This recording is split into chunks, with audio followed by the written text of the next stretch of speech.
idzie. No więc dlatego mówię, Wiesz, że że mamy nową sieć, też się nazywa SME i paszport jest 2019.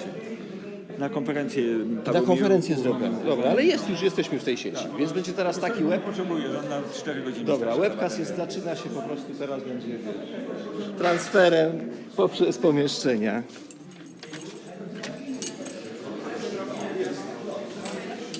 Idziemy. Słuchajcie, idziemy. Webcast. Here's the idea. We change the room. We go to the A6. Marek asked me to the old style. Absolutely. Marek asked me to do the webcast, so I started doing webcast right now with that. So we go upstairs. We start to run the conference over there, and we'll see what happens. No, I think it's better because yeah. When we have to catch return to Warsaw. To Warsaw. I mean, but I also have a meeting today, so Okay, let's follow me, please.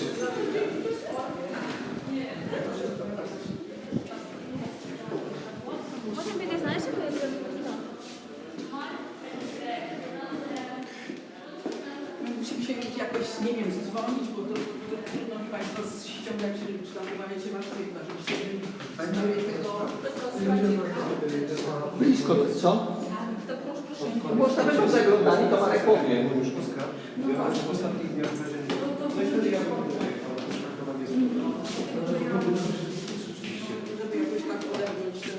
Krzysiu, przytrzymasz, bo ja muszę alarmem się zająć.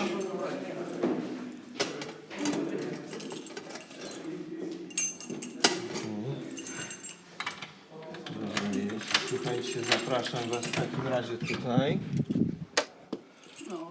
I tu sobie po prostu poradzimy.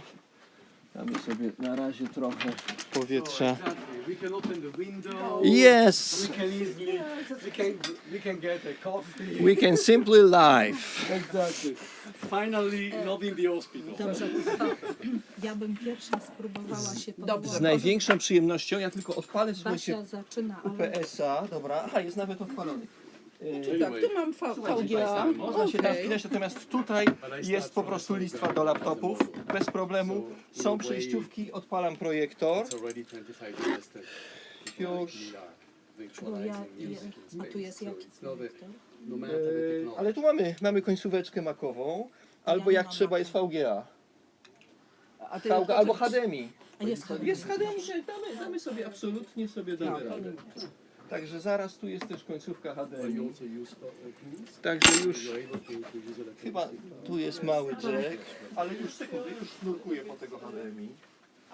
Na pewno sobie damy radę. To w ogóle tak, to powinno być tutaj, żeby nam nie zaradzało. But you have Oh. some, jest nas tak mało, że No, ale o to chodzi. nic cokolwiek. you know what kind of tools they use. HDMI. Dobra, jasne, oczywiście, że podłączę. On jakoś Nie, wyciąga. nie, on już, po Nie, prostu. nie, ale ja z drugiej strony jestem. Dobra, to ja trzymam. Czekaj, nie, może go podnieść. Proszę bardzo, This proszę kind bardzo. of, yeah. Tu jest jeden tylko kontakt. Dobra, już biorę, So już you're more interested in the distribution. tędy jest. Czy jak mam VGA, to się mogę też podpiąć w tej chwili? Tak, to będziemy wybierali Będziemy źródło. wybierać. Okej. Mam prośbę, tam jest zasilająca ta, zasilniacz tak zwany. Zasilnia jest, Tak, tak? zasilnianie i power też jest po tej stronie, już daje. dźwięk Ma też, eine kleine Jacken mamy tutaj, powinien wisieć tu. Jest. No to ten jack na razie do Doroty, a Ja potem to przyjdzie do sprawdzę. To będziemy sobie, Później. tak jest, tu jest w tej chwili zamknięte, więc nie powinno nic się dziać. Dobra. Dobra, odpalamy. It's a big sheet. Teoretycznie, So that's why już ja tylko sprawdzę HDMI, on powinien rozpoznać ten. Zaraz to technicznie ogarniemy. I would say it's getting more continuous to the daily experience. Dobra, dźwięk już tam idzie. You Coś. don't even Coś think idzie, of dobra. musician when you listen to Okej, natomiast zaraz weźmiemy sobie, to chyba jest HDMI 1. Powinien rozpoznać ten.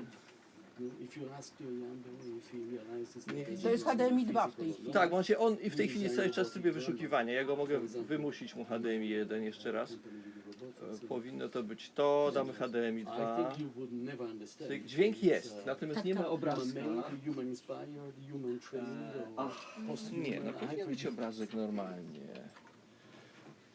bo to jest... Bo ja w ogóle nie zauważyłam tego niestety. To, dobra, to zróbmy po prostu O, włącz, komputer, wyłącz. a to u Nie, mnie w nie. tej chwili szuka... To znaczy w tej chwili to on nie... On szuka tego po prostu. Tak, ale to zróbmy, proszę włączyć, wyłączyć jeszcze raz z tego HDMI, bo on powinien zareagować, prawda? Powinno na nim być coś... O. Projektor zostanie wyłączony w ciągu 3 minut, ale my go mamy w nosie. Ja jeszcze raz daję HDMI 2. Patrzymy, nie ma.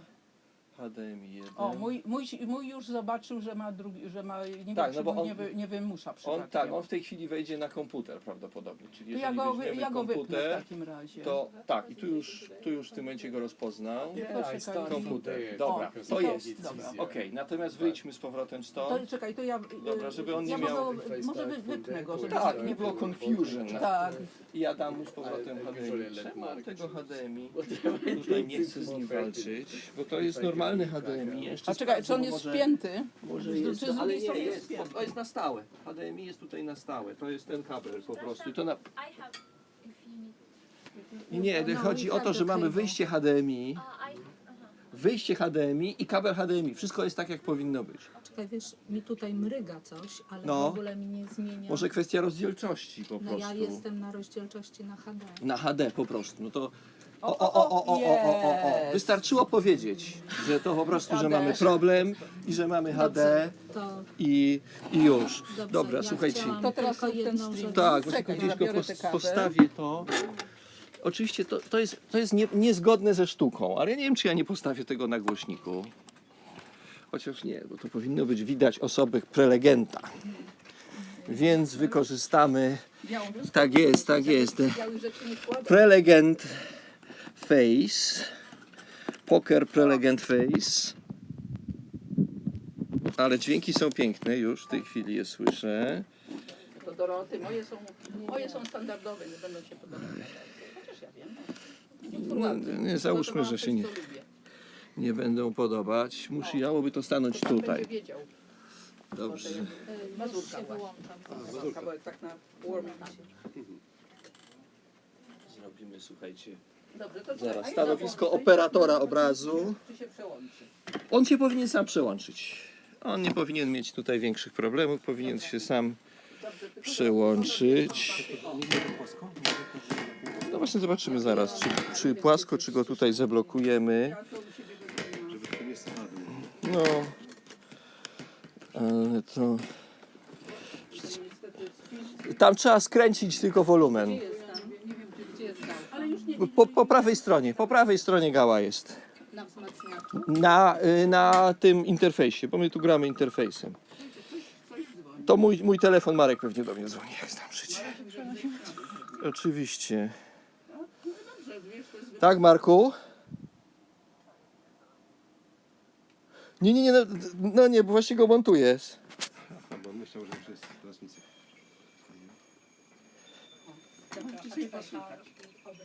A obraz? Właśnie dokładnie na nim to robię. Właśnie na nim montuję. Dokładnie taką rzecz właśnie tutaj robię. I tak jest. O, także to jest, tylko właśnie go teraz chcę ustawić, żebyśmy mniej więcej widzieli, co się dzieje, łącznie z ekranem. No dobra, tutaj równowaga, tutaj teraz dokręcamy. Okej, powinieneś mieć ładny obraz w tej chwili. No nie, ale właśnie wszystko, co trzeba. Dobra, super. No to trzymaj się, no na razie, papa. Marek zadzwonił, powiedział, że ogląda webcast. Że jest. Że właśnie wszystko widzi, co się dzieje i że wszystko jest dzień dobry. Przełącz tylko ten. Now you have to switch to English, to Yes, make I a do. real Yes, I'm community. sorry.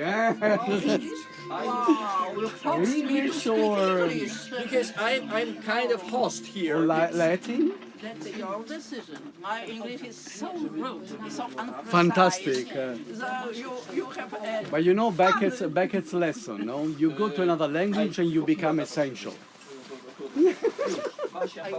It would be good for me, by the way. Okay. sound for warm cup. Great. So just quickly, in the name of Professor Holeneski, because I'm also working in that studio, so I'm kind of host here, the brother-in-law and host as a host or whatever. So Brother in Welcome love to is the- not to the- bad. Okay, In love. enough. In love. A brother in love with Honest Kimarek.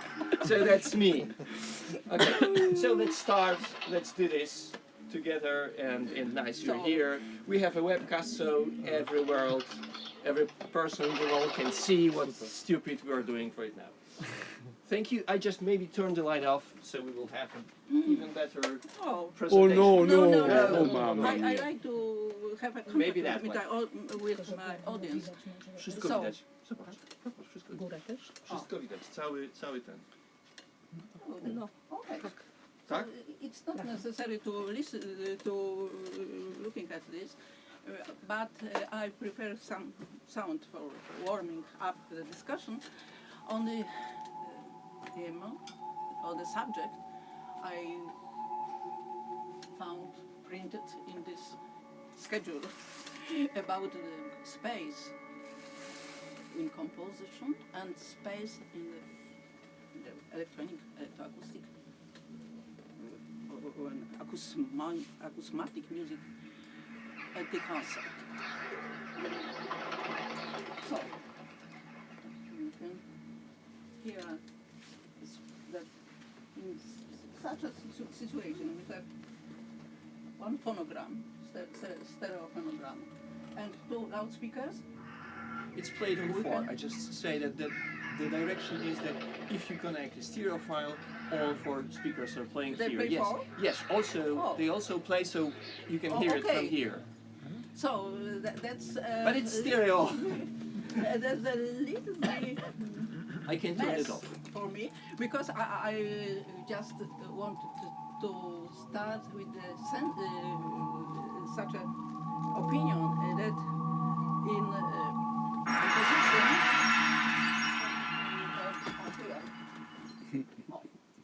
not more, not more. We need sounds, and in the composition always we can listen to.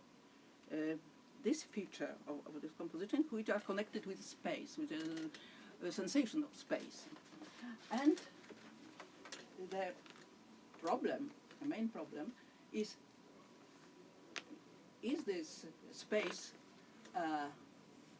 important, basic factor of this composition or not? And why it's so important? I just start with my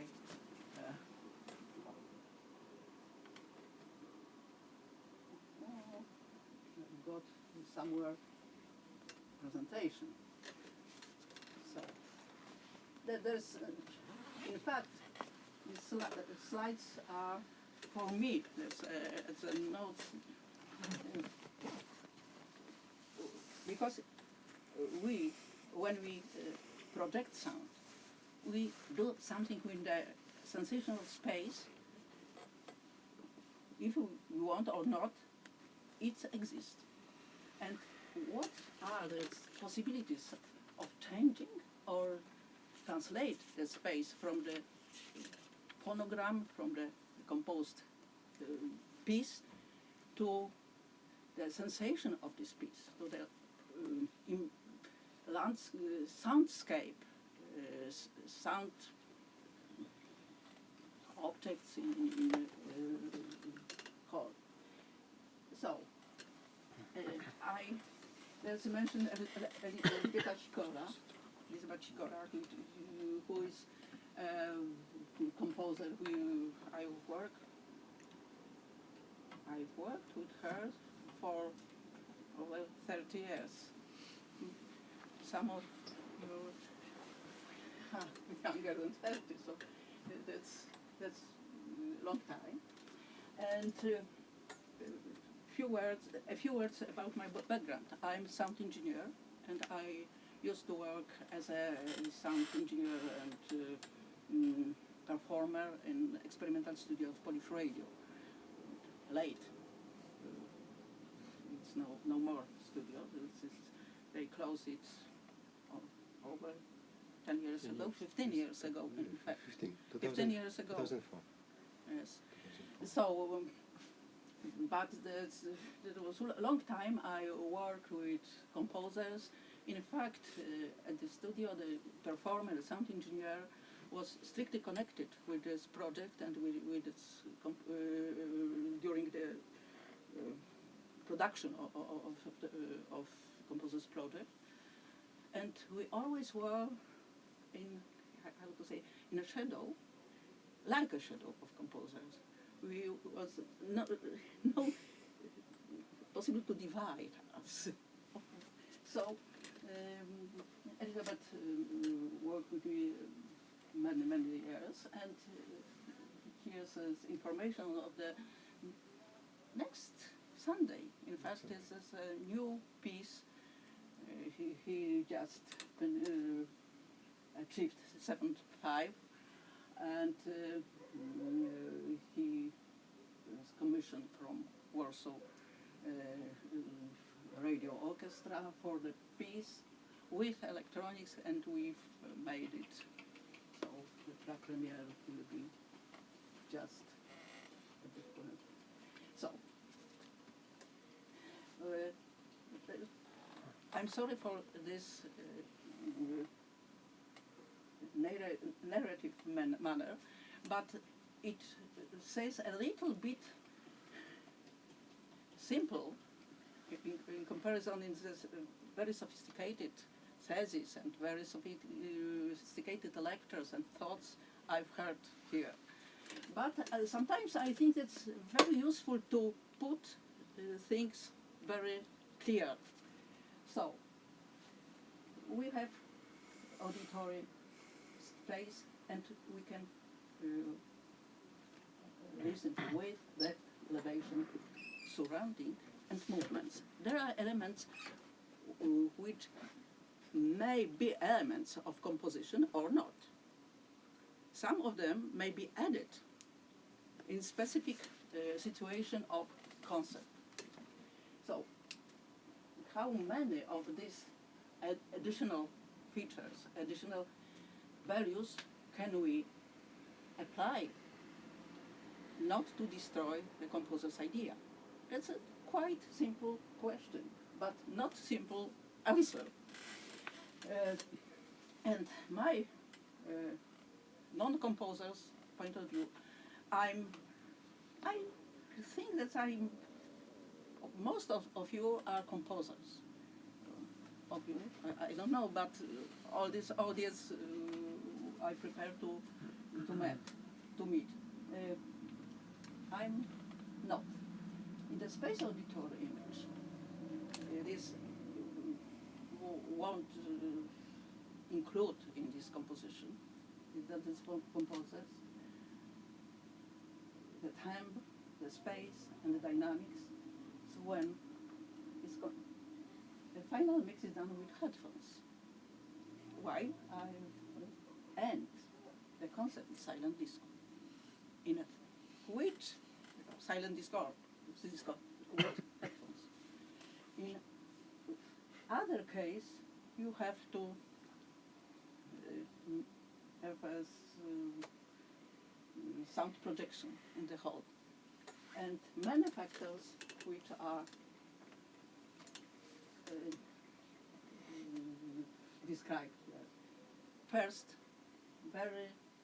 it's a kind of sound source. It may be phonogram, it's closer, tape, sound file, and so on. Live electronics, live performance with electronic media, and peaks, acoustical instruments, and electronics. It's such a different situation for the space. Phonogram, it's only loudspeakers or other, I said silent disco, or other means of transmission of the sound. Live electronics, you've got,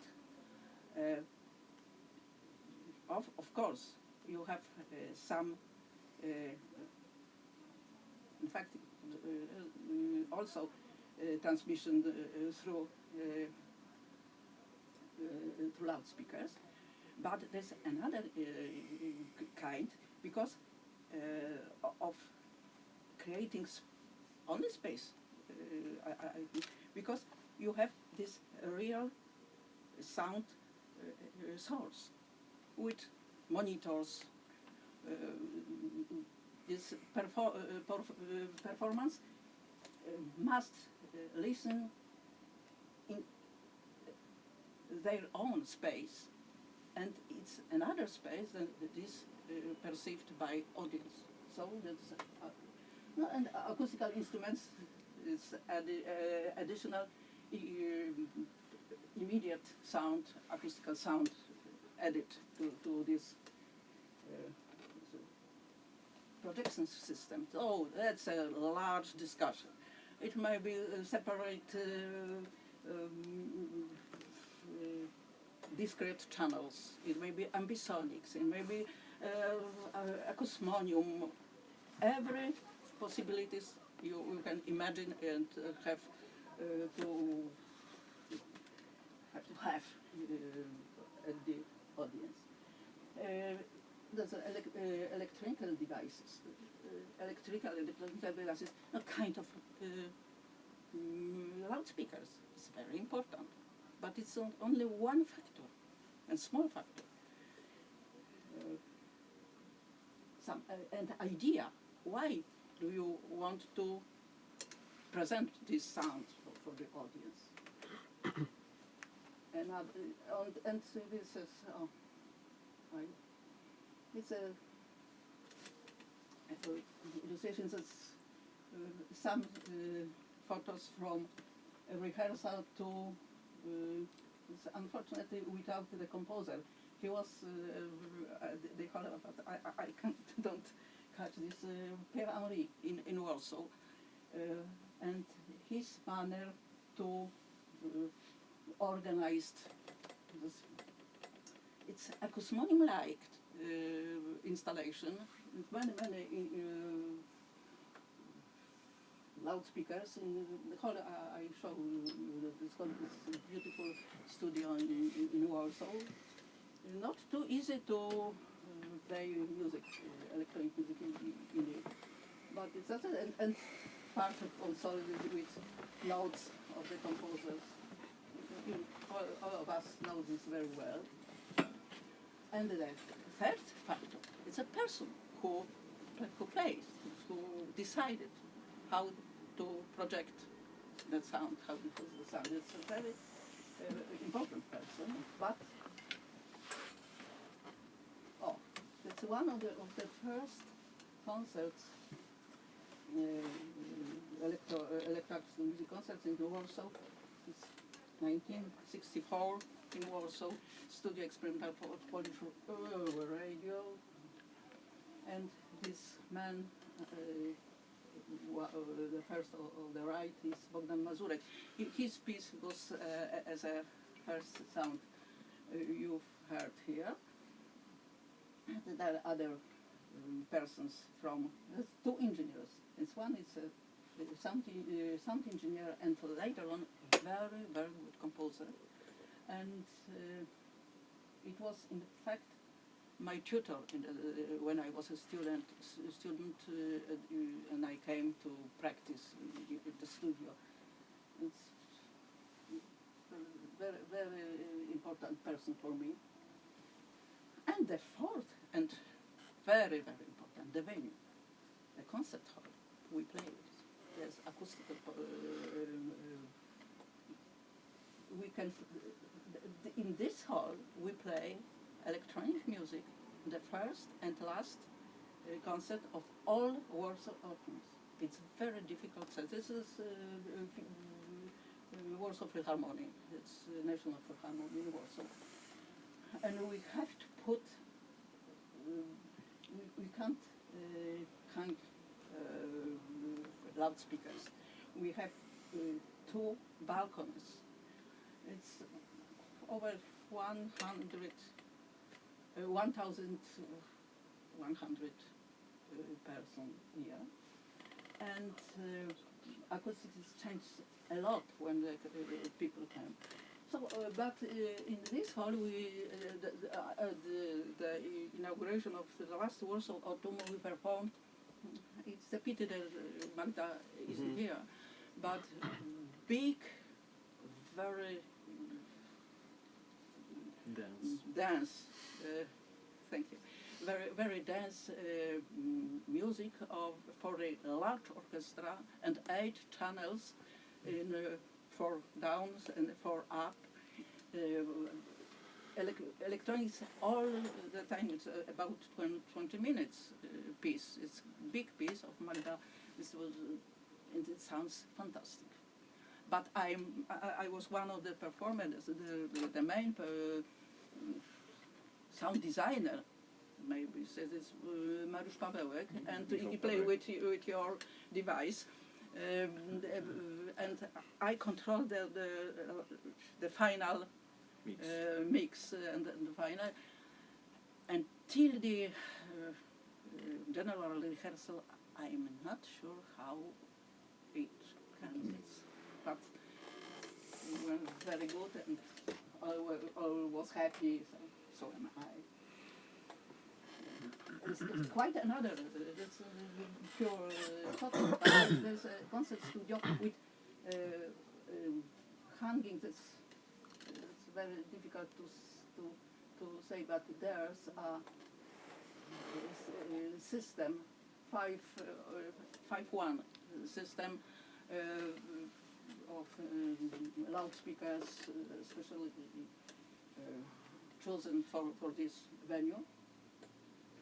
And there is very reverberant, nice sounding hall, but this reverberation not always is good for electronic music. But in fact, I prefer, as a sound engineer, I prefer to play in a reverberant hall than in a DAF, it is a dry one. I remember I played here in the manga. Oh, it was nightmare. All these sounds came somewhere separate. Not. It's very difficult to create an image. So, and Mike has it. The projection system and the concert is in fact musical instrument. And when we think about it like this, it's much easier to do the projection. You just have to, like a instrumental performer, you have to know this piece, listen to it, make a score, sometimes and have rehearsals and possibilities to changing some decision, and the best thing here is when you can decide of projection system and ask for specific devices and specific schedule of. So, and this thing is obvious for many composers. So, there's a exemplar for riders made for, by composers attached to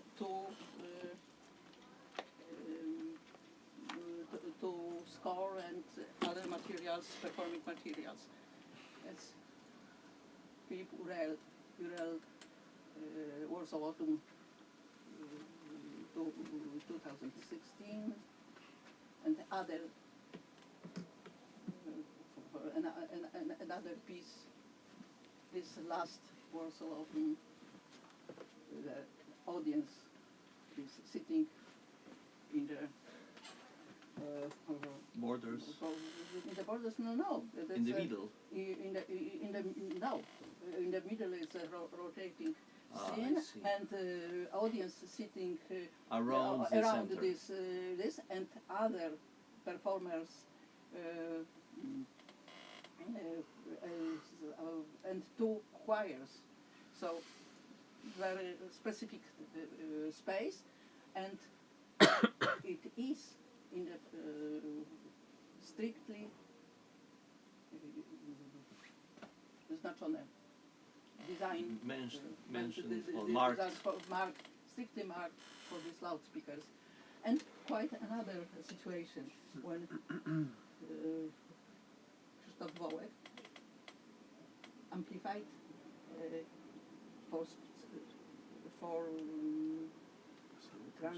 transfer this sound of instruments into space, which instrument separately. So that's it. How to manage with such a problem?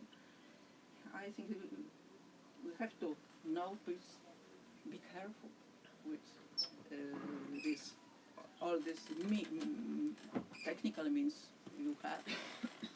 Be faithful to the composers and to be creative. And distinction between the conscious and creativity is a sense of projection of sound. No?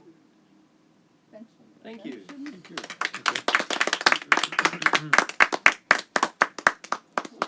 And this is my mascot.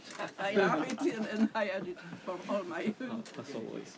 I just correct the clock here because it was stopping, because we have, the idea is that we will have a quarter for the lecture and a 5 minutes for eventual questions.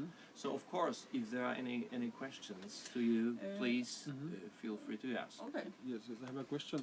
It seems like realizing Warsaw Autumn was a big engineering project, artistical engineering project over many years. Is there any book about it? No. Maybe it should be great. I've never mentioned this.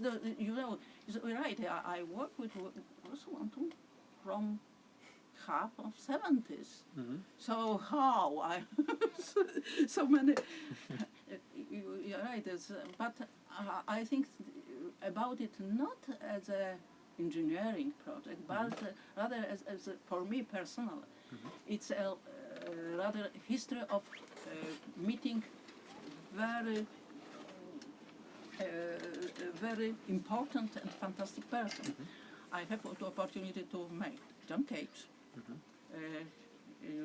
Xenakis, Nono, Stockhausen, of course, Stockhausen many times, and Nono also.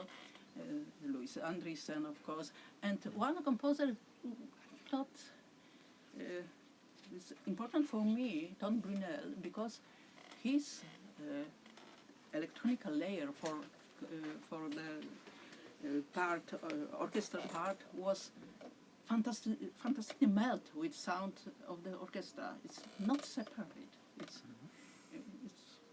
It was for me like a Do you think, because probably that also helps to make be flowing the conversation, do you think there is an objective convergence or convergency between all these different figures? Because if you think of contemporary composers, they go easily through a training that is involving lots of electroacoustics and... Yes. No, because I mean, what is coming more and more clear is that these competencies are really coming together in one person. That doesn't mean that the discourse is individual, but that's a real... I think that you are right, and we work hard over the Warsaw Music University to give them these competencies. Exactly. Yes, So to help the because idea to be unified, unifying, you know, the one thing, and the second one, to imagine when he composing, yes, that what would happen with this sounds. So space is not anymore circumstantial, but it becomes a relevant part of the concept itself, not behind it, or with the piece, within the piece, and before the piece. No, Yes. just to, so that You are right. acousmonium and immersiveness then come together with a more clear yeah. sociological and communal impact. Could you tell us something about this last concert in Warsaw Autumn? Especially this final piece, one?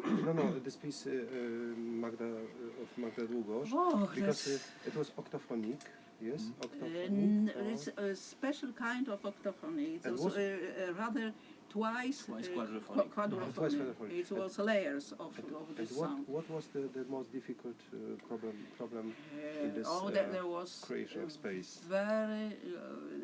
there's very complicated, because at first the layers of the electronic part, it's a lot to control and to balance between orchestra and there were some very important things in the instruments in the orchestra amplified, and it wouldn't be amplified all the time. You have play it with a score. Well, and balance is it with the orchestra, live orchestra, with the electronic part. And you know perfectly well that's it.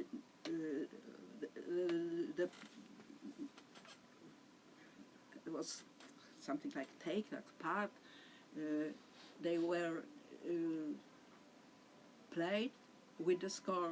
So there was how to say, komórki. Cells, not cells. This is a bigger units. Microstructures. There was units of the electronics part, which were be played together or separate or in this real time during the score, and the tempo of performance and sign of conductor. It was very difficult for the Pawełek. And for us, was that they catch the, for me personally, was that they catch the timbre of this, dynamics, proposals and proportions, and to help the form, not destroy it. It's very easy manipulating loudness or space to completely change the piece.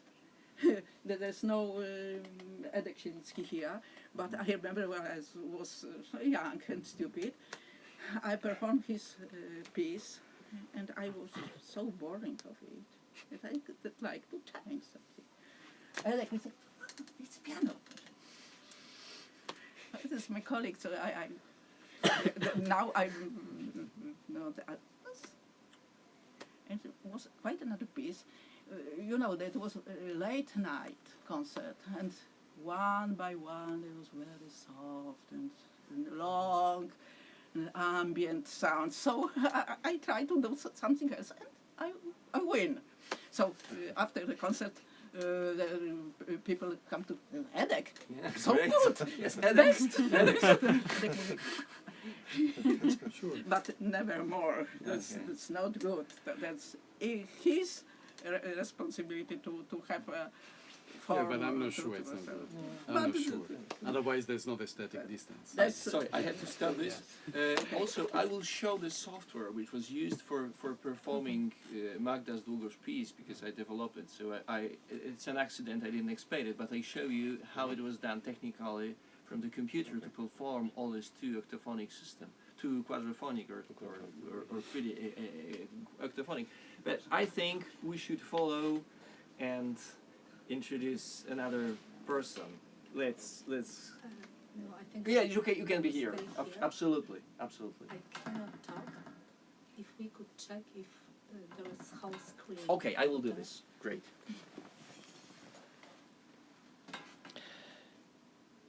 The old screen is on screen.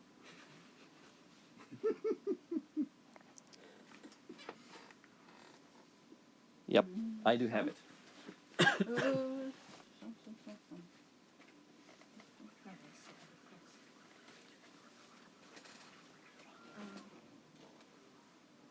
I will have a presentation to be read in a moment. I will just say that this is in the background.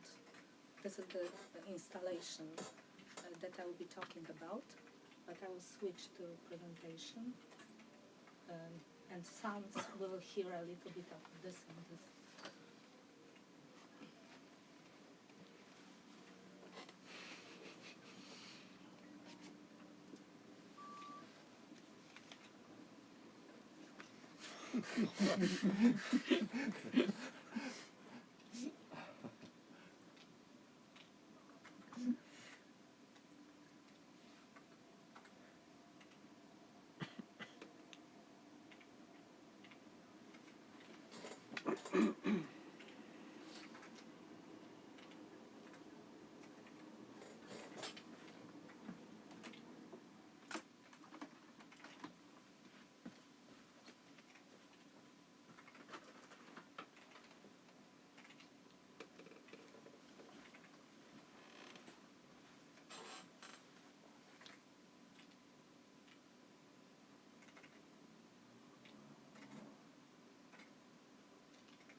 I'm sorry, I'm not getting the sound of the video.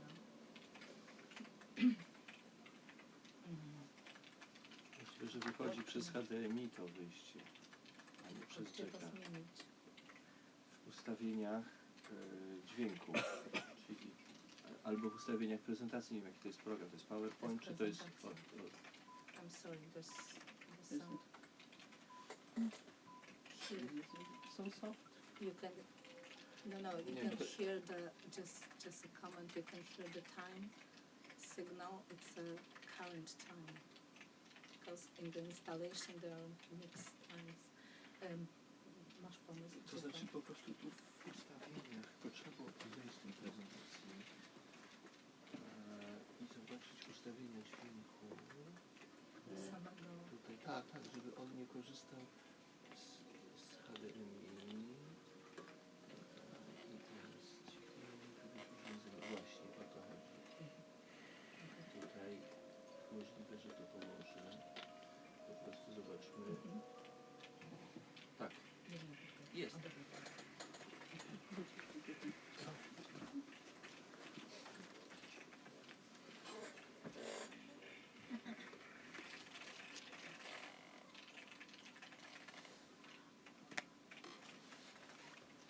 We have two sounds.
We are not trying to kill you, but if you have any questions, please.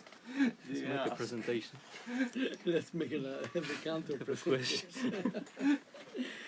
I mean, it's something completely pretty different than we were talking about here, because it was more about concert music, and this is sound installation, but the speaker's placement and its functions were really important for me, because you can, in a way, feel the presence of people whose data we are listening to.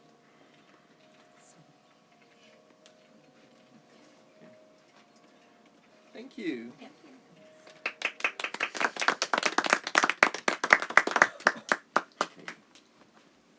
Who's next? Lorenzo, if Maybe. I see the sound garden. Welcome, Mr. Gardner. Yeah, I'm a real gardener. Yep. We have here some tools for plants, For mental plants. mental plants, artistic plants.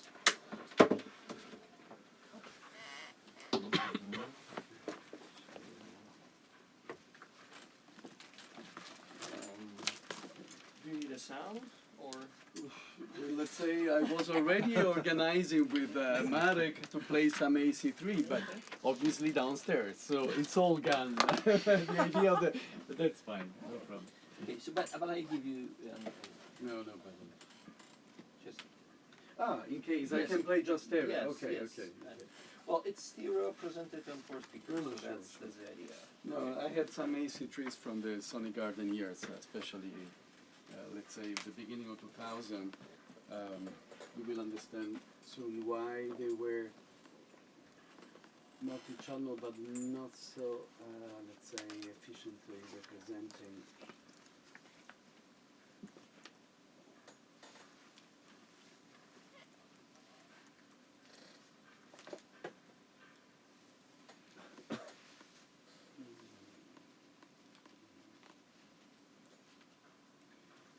So I wanted just to play this game with you, starting from Rumi, and exactly the multi-channel piece.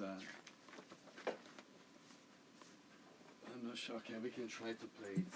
I have no idea how the down mix is because it's automatic. I think it's going to be quite. What number of speakers will be Okay, better? then let's say.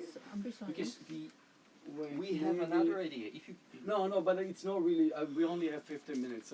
I tried Okay. just to, let's say, keep a bit alive a certain number of topics so that we can share. No, I mean, and maybe it's also useful for you to continue the discussion Okay. and because you will understand that my concern is a bit at the moment different from pure music, if it still exists.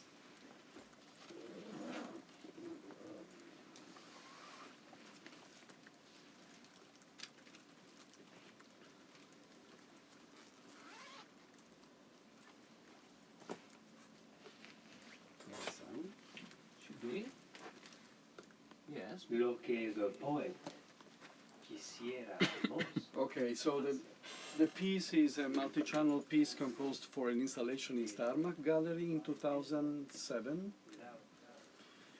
And it was 7 corpses that were suspended in the void, or in the emptiness, and they were sounding, so I just used contact speakers. No, but I think it's important for my contribution to really start from the sort of transliteration, or I would say metaphoric non-place, no, that is implied once you read a poem or a group of poems like this. And it's quite interesting if I ask you, can you read the poems and think of music? Don't think of the lover, or just think of how much you love what you do, whenever you are, especially if you are making music. No, or just think about the idea of materiality that is behind the music you make or the music you listen. And just imagine what will happen to this matter, or if you really will live up to this matter. No, that's just it's just a way to take you somewhere. Because I really believe that music has a big role in the way that we are dematerializing a reality that we used to know very well. We used to count on it, we used to rely on it, and now it's not there anymore. And when I was provoking you, what's happening to the new composer that should be also a sound technician? Or I can be also more radical. Maybe he should also be an architect. And I can be even more radical. What does it mean? That the piece can be louder, can be less. The piece can be automatic. Maybe it adapts by itself very soon. No, you can write a patch, do some spectral analysis, and just adjust automatically. So what is the meaning of this knowledge coming together in one person, in one space, in one robot? Because you see, I mean, Sonic Garden was for me the occasion to free sound from any constraint. Okay, I started designing Sonic Gardens. Then they became Sonic architectures. Then they became sound modules. Then they became automatic soundscape generators for noise pollution or noise masking. And then they became music robots. Now, with my fellow friends, partners, and whatever, we design AI music or systems for AI-based music generation. So, just to have a sort of the capacity to locate in time what we did with the Sonic Garden at the beginning of 2000.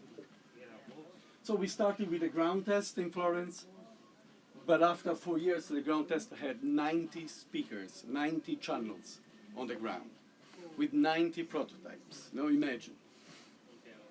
And obviously some of those were more accurate acoustically, some of those were just deperishing and ruining with the, you know, with the wind, with the rain, with the mud.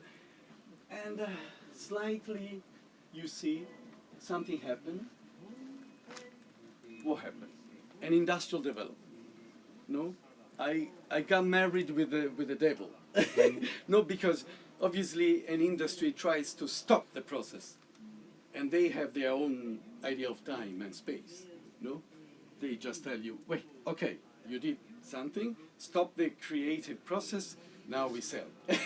No, I mean, but this is with respect. It's not okay. It's a joke because we are all, you know, probably more interested in the arts and in constant flow of creativity. But in that moment, no, they told me, wait a second. Now we systematize how many? 90? It's too much. 10, and these 10 go to the world. And they even made me, I mean, I believed that I was creating a small army of speakers interpreting my idea of space or dynamic sound space. So you can imagine, no, from this carbon fiber or composite material speaker, the terracotta ones, obviously many of those already existed in the old gardens. But you can also imagine that once you develop industrially, no marble speakers, they could, I mean, they still today are sold around the world, and they can live in Qatar, in Siberia, and you know, because they compete with nature, or they at least pretend to take sound dramaturgy into space anywhere. So they compete with nature, and that's another topic, another interesting topic. We go back to the idea that who is the new composer? Is architect, acoustician, electroacoustician, expert in music dramaturgy, able to quote when necessary. Okay. So obviously there's an idea, there's an idea of ecology at the end of the process. And I believe the music has a lot to say, especially because I would define the current stage of the abstract process in music as the stage of intensive virtualization. So in a way, when you were saying, I was in the room, I wanted to give more space, but I would ask, who was able to detect the perfect quadriphony plus quadriphony?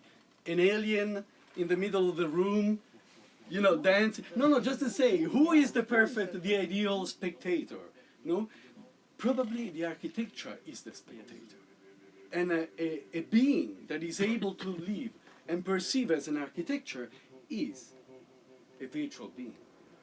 And the virtual being is already the future composer that when he composes already makes the space that is the composition itself. So the long story coming to you as a critical stance, obviously, because the conversation will never end, definitely not with me. So we started with these, you see, these are all speakers, no? These are the early prototypes. These are flying speakers. So you can imagine they swing with the wind, so it's like a frequency dance, no? But that's also a bird feeder, you see, down there? And that's also a multi-channel speaker. It's a 5.1 system, no? So each of these modules had a relational power, but they also had a sort of monadic attitude because they were defining a space. So when you were underneath, you were dancing with the sun, but you were there. But then you were called by another one, then you were... So it was a choreography. Intentional. 90 speaker cannot be intentional. So just to make it a bit quicker, and probably we could also stop here because there's already too much information. It's not by coincidence that we started to design generative systems. Because to me, music, it was always... do you know Atali War noise from the 70s? You know why I quote it? Because there's an interesting reconstruction of the music history. And to me, it's clear that his reconstruction over time is also what is now postmodern. I mean, in our postmodernity or mature postmodernity is what we are now, in a way, experiencing. So it's a radical time of abstraction. But would you call abstract a pop music piece, where all the music dimensions are so concentrated and you can almost remember them? Like that. So, Attali talks about the sacrifice time, the beginning of music. There's a distance between the noise of nature and the necessity to memorize culture because you have no other tools. And music is reinforcing the capacity of memorizing. Okay? That's the sacrifice time. Exactly what we experience every day with pop music. Then there's the, let's say, the representative time, where music gets to a piece of paper, you are able to spread it, and you detach it formally, even from the performer. So the performer has to represent music, and he does it on stage. And in the 19th century, you even preserve it from the street noise, from the outside. Okay? I call it the hospital, but it's a joke. I also love to have silence around me when I play. But life is something else, we know. That's why it's nice to open the window and let it close. Yeah. Or close, it depends on the attention. But then again, the attention. Attention for everybody. Yesterday night, I heard many people saying, after 3 pieces, too much information. I was moving around. That was the only way to compete cognitively with all this information. And we go again back to the point, abstraction, representation, expansion. Attali, at the end of his book, because it's 76, 77, he talks about the repetition time, where the music can be an echo of itself. He doesn't know about sampling art. He cannot imagine that today you can resynthesize any music scores, or you can train robots to make music in real time, imitating or innovating in ways that you cannot even now predict. So what happens if we start believing that music is telling a wider story? And the wider story is materiality is just a function, or is in function of our action of creation. So it's time to imagine that we have to go out from the room and start really colonizing with more information and more variation what is still in the Attali's first era, that is the sacrificing era, or the distance between noise and memory. That's a sociological instance because we live, you have elections today in Poland. We live in a time where slogans simplify life to everybody. And music slogans are simplifying even too much. What I believe, simplifying is bullshitting. We need more complexity on a daily basis. That you can choose robots to assist you, you need to select a lot, but don't reject the responsibility of considering complexity as your ally. So, obviously from now on, there are all my thoughts about, you see, this is the first year of the Sonic Garden in Florence, no? It was a societal event. I mean, nobody was talking about how absurd the music was, nobody talked about liking or not. If you have the soil telling a story with everybody was just, well, okay, give me a drink or let me talk, and if it's too loud I just step a little bit on the left, and then, oh, the rose is now singing, or no, so this is a 3 channels marble speaker. Look what happens after 3 years. No, I mean, obviously you can say, Lorenzo, it doesn't really sound very clean. I know, it's a natural filter. It's called Il Piano di Flora. No, but what happens to this kind of infiltration of life and art, or life and art, you know? It's a radical infiltration, call it contamination, call it dance, or extended choreography. So now there are 4 or 5 lessons that we learn. And obviously I start from the end, I start from immersiveness. And obviously I'm also, when I teach architects, or I share more than teaching, with architects and designers, I often use music, music dimensions, the history of music, the history of, I would say the sociology of music and the history of sociology of music as a model to consider, again, how these different times in music history have to deal necessarily with how humans gather together. They define solidarity modalities, because a theater is also a solidarity modality, even if it's offered to a clear power. Imagine what kind of solidarity it takes to design the amplification of Warsaw Autumn. I mean, to design the synchronization of an event, theater, concert, it takes lots of people at work. It takes lots of, Power.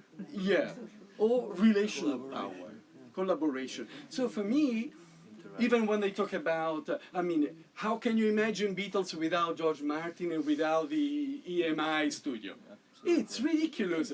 Okay, but masses, they really need, or someone thinks that they need idols, and they work with this primitive idea of collectors, of attention and Rather aggregates. it's called, I would call it metaphysics, because I'm a philosopher, so I always see vertical, the attitude to verticalize, and simplify. Okay, but again, I said, I take the responsibility to de-verticalize and making clear or evident how complex is the process. So in this case, it was clear. You see, that tunnel was the beginning of for an ivy, So the first year, it was obviously naked. The speakers were inside, the arches. This is a real garden, so nature was determining the timing, You can imagine that, in this sense, the speakers were more visible. I have a couple of Sonic Gardens that are still public, because most of them are private. But some of those are there since 15 years. You can imagine the speakers are completely integrated with nature.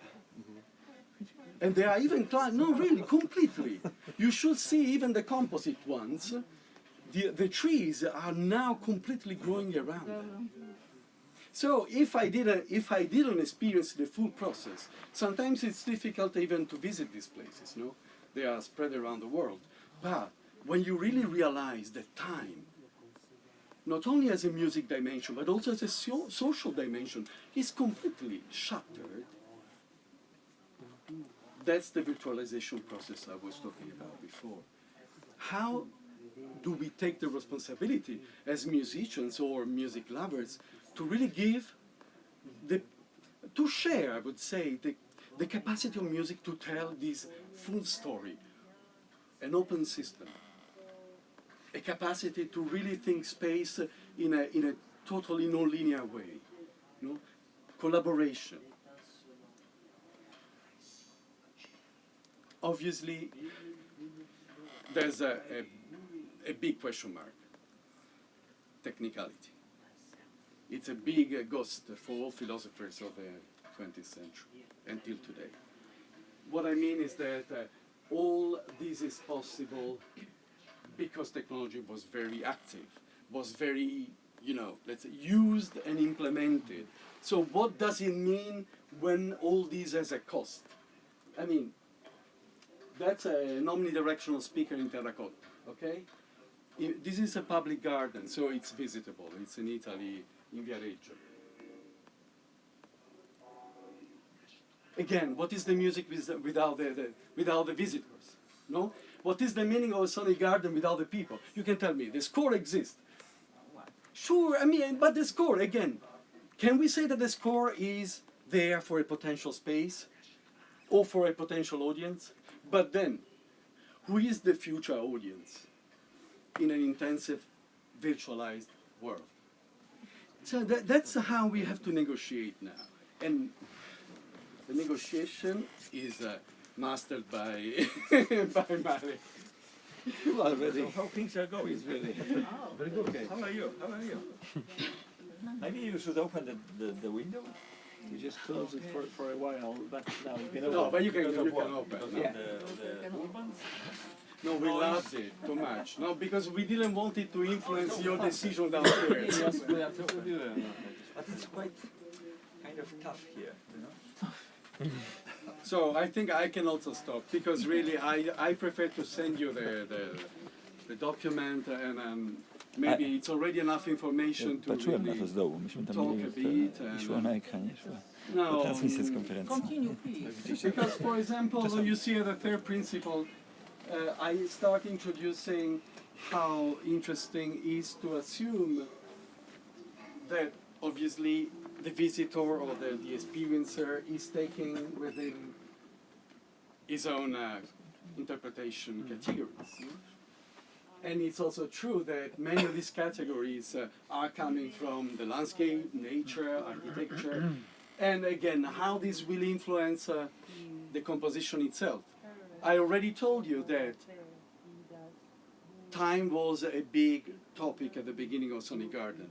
We ended up with the compositions 7 hours, 12 hours, and then combinatory, and then interactive. So what is the meaning of time? Everybody was coming and saying, you know, I was going home, and when I was in the street, I was still using what I heard in the garden to restructure the noise of the street.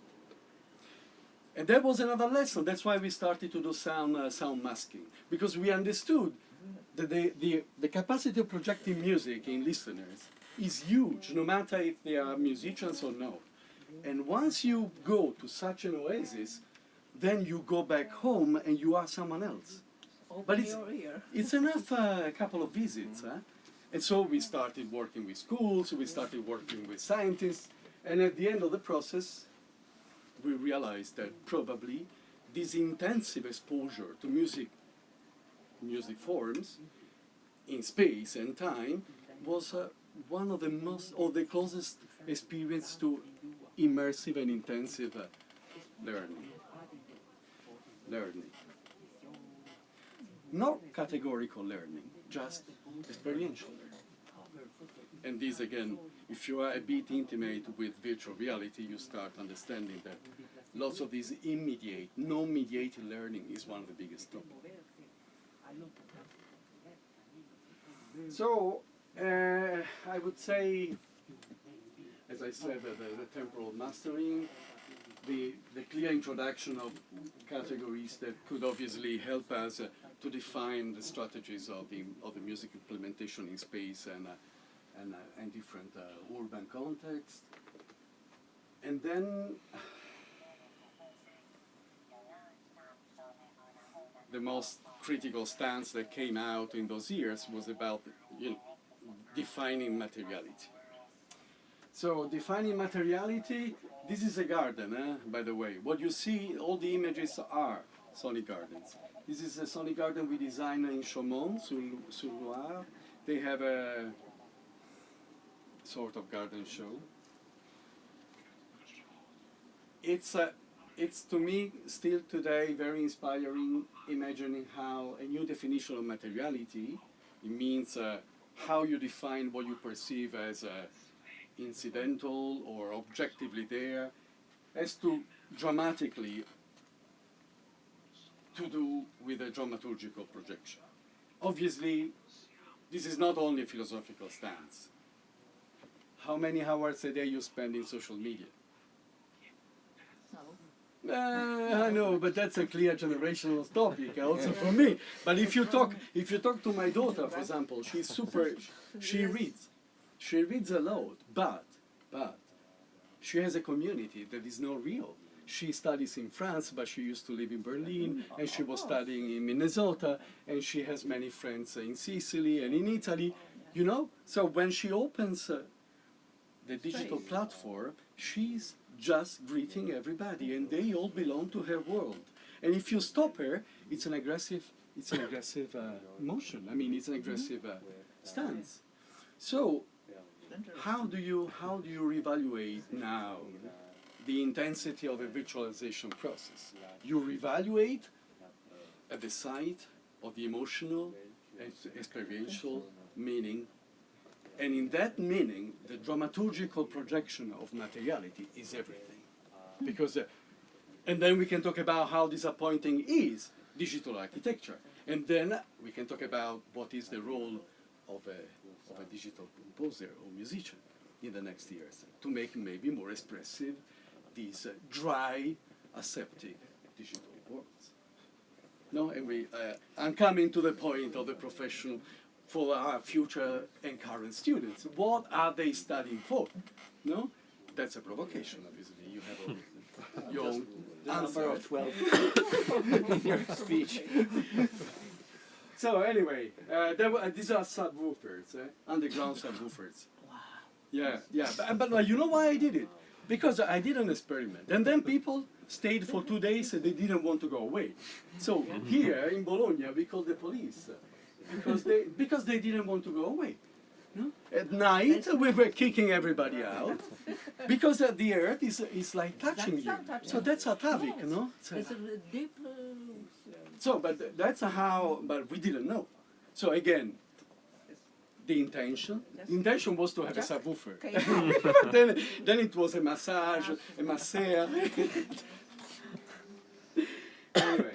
Okay, so I stop with some of the implementation principles, and there's even a mathematical model for the way we designed sonic gardens. I'm not joking, because in my team there are also less chaotic minds than me, so they are really good in modeling, no? And it's real. I can show you quickly so you understand what I mean.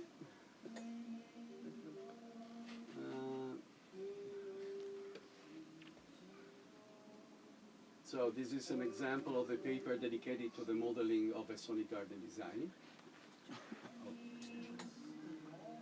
Anyway, yeah.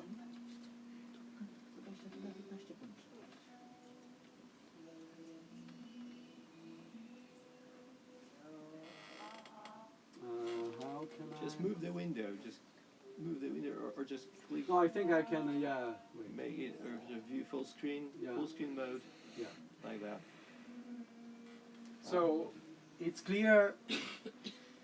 It's clear to me at the moment, because my time is really highly dedicated to to the musical adventure where we train music robots in order to generate in real time music. So we formalize music. And I really want to add this clear perspective on the human side.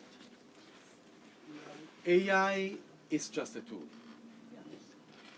And if I believe that musicians, or let's say cultivated music thinkers and music makers and sound space makers eventually, they have a real deep chance to formalize on many different sides of the topic and offer, contribute actively on how digital architecture and digital spaces or digital societies can look like and can be. When we design music robots, the data sets are made by humans. The check or the training and the learning processes are made by humans. And I tell you even more, we wasted 1 year because the scientists were not musicians and they could not evaluate the pertinency of the generation. So, and at the end, who's going to use a music robot? The robots? No, the humans. A DJ can contextualize a music library with a button. Synthetics? Sure. Synthetic processes will never stop. Knowledge in a box, use it, and partly forget the past. We have the chance not to completely forget the past, being an active maker of the present. The future. Thank you.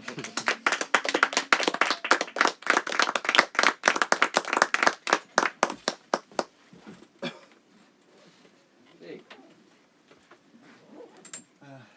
I think we have a lot of questions related to your lecture. No, I know that you need to go. Continue. Okay, so let's continue. Edukacja w muzycznej kompozycji.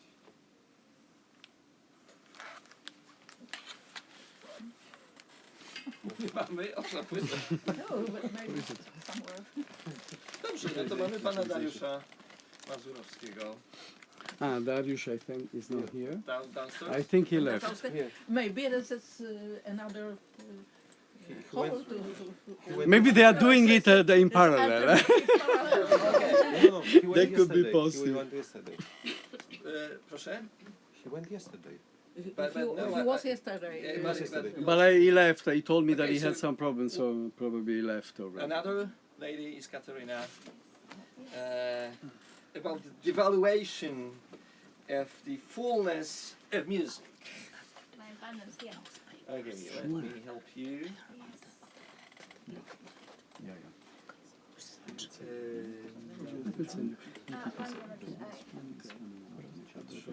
Też akademii? Tutaj jest też akademii. Jest akademii.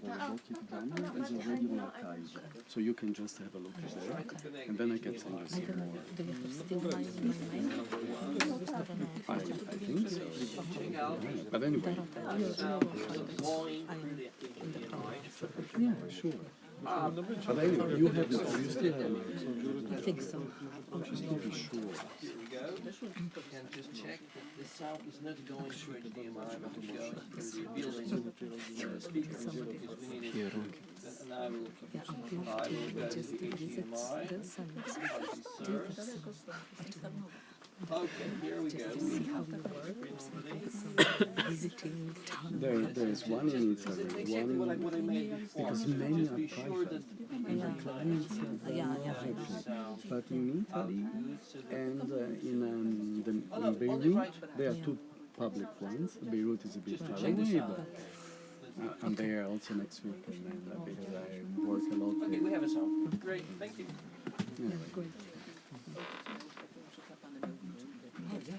Yes, absolutely. Tak, tak, no już potem nam się przedstawia, już mówimy. Super. Że no nie najlepiej przetłumaczyłem, widzę ten tytuł. z polskiego na angielski, ale jakoś może sobie dam. Okej. Relation by abundance in electronic music.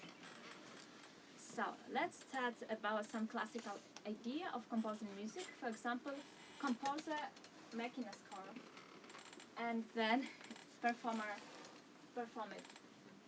So also if we have some more fancy scenario, we have orchestra, we have much more tools, we have more people involved there, so we have a conductor. Then we need to talk, of course, about instrument builder. And also we need to talk about the person who built a space, who architects the space. And the last point of this all of stuff is audience. Audience is interactive because every time performers play in the different way, so audience react in the different way. But what will be, for example, we have this classical scenario that it was before, but for example, suddenly some things happen that really change everything. For example, the first recording or the first like also invention of a tape. Now we can cut, now we can't duplicate, now we can transpose in, we can even loop. So we have another possibility to think about music in totally different way. We can get rid of instrument, we can get rid of performer. So we have now performer acting with a tape, not with real instrument. We don't have any instrument and we don't have a score like it was. The one way to express music made a tape is a tape. Is no more room to interpretation. We can use any sounds as a source. Every sound become a source. So in this case, we completely lose idea what is a natural sound, what is an artificial sound. For example, if we will be record a piano, and we can tell, okay, it's a recording of piano. So let's loop this one bar of piano. Okay, it's still one loop of recording of piano.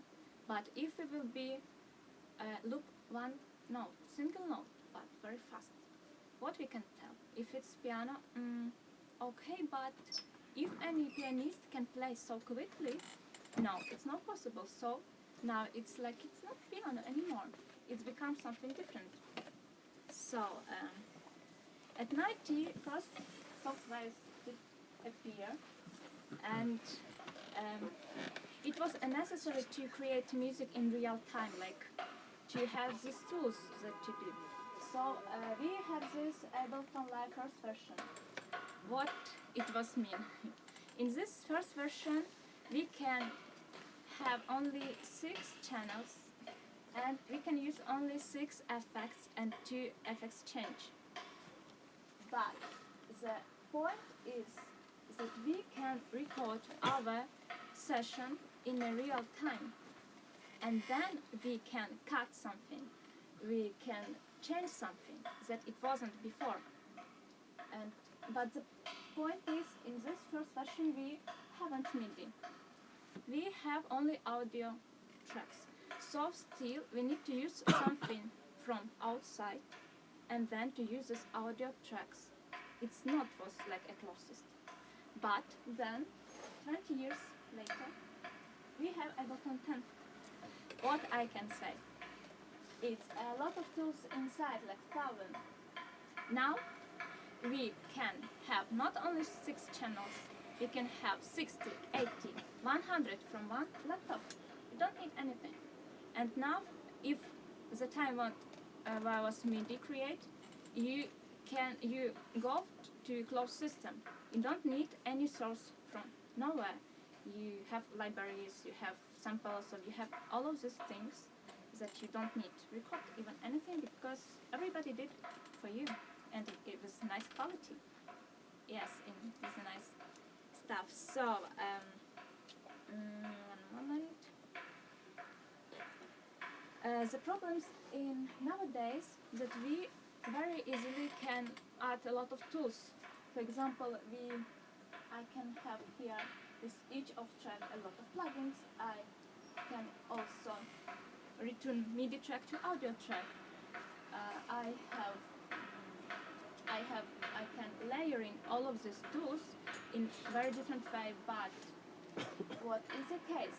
If we have a lot of tools, we can easily get lost there, because it's so many ideas, so many things, and how we can choose something, how we can be precise with everything.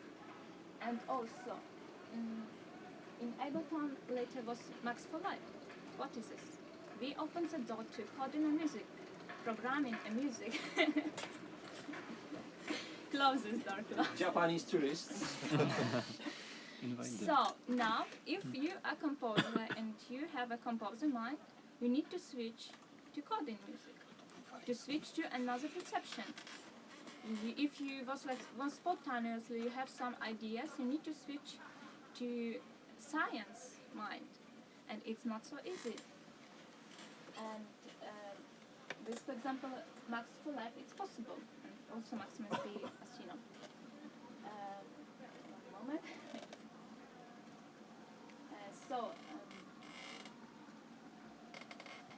The problem is that we have so many tools that we don't know how to choose it.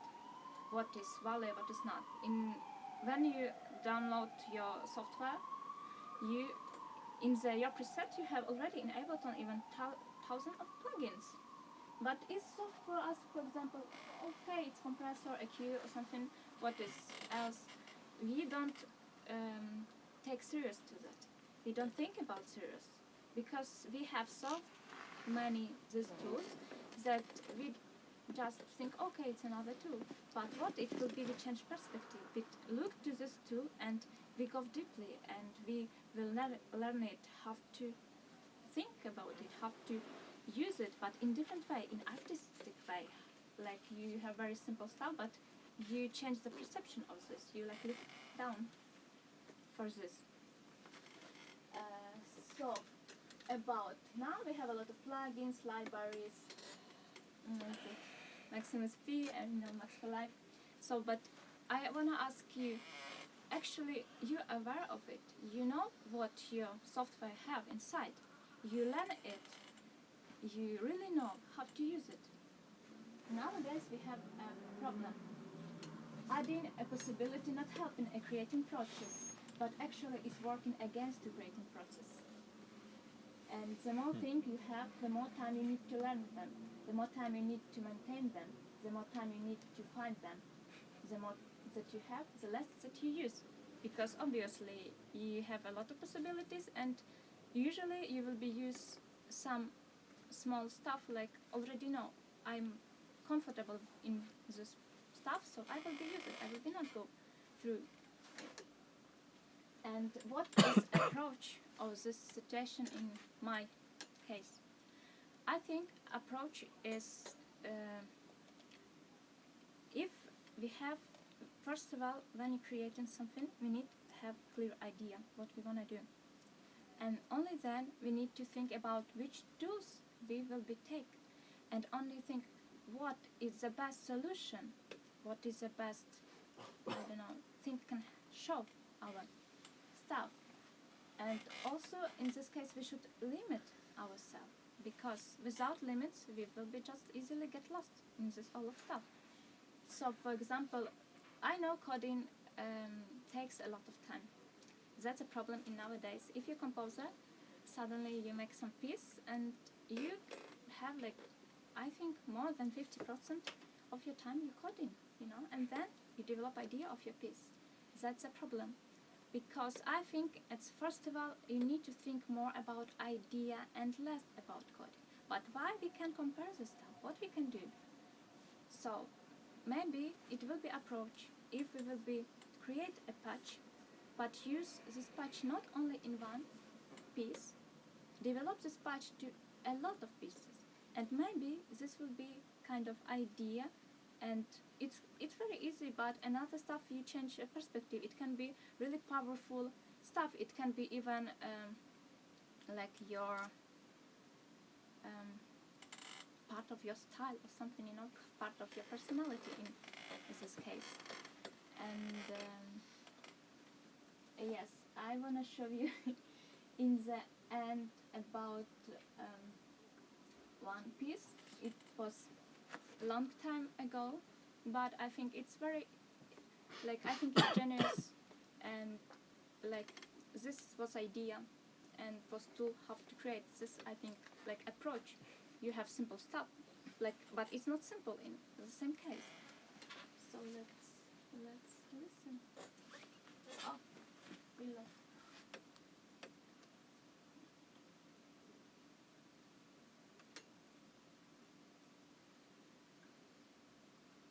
A bit maybe not all. Maybe this is the same problem. No, We check, no, we check it's- the sound. No, it's just at beginning. We get it.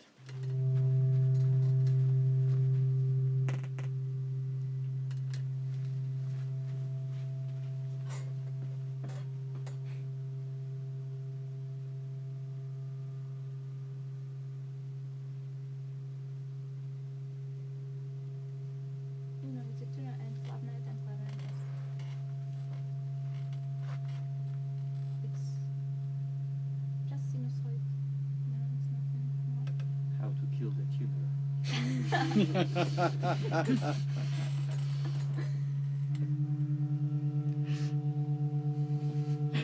That's nice.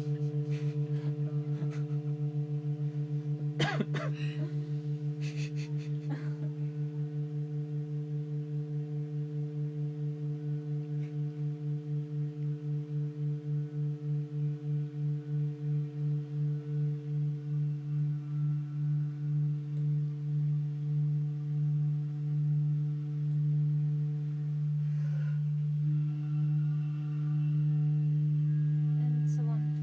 Okay.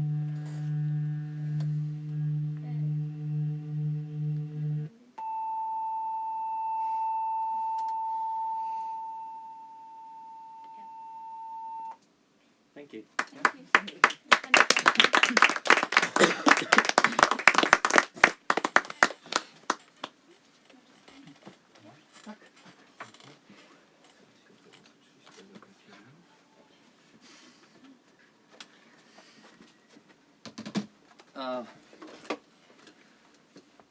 It's nice because in the beginning we were talking about Magda Długo's piece and some perspective of you as the sound engineer about the knowledge and developing the knowledge, and now we hear some things about this. I mean, develop the software or develop a patch or a code you can reuse. I can say it's not easy, it's very hard to be this kind of developer with this kind of imagination.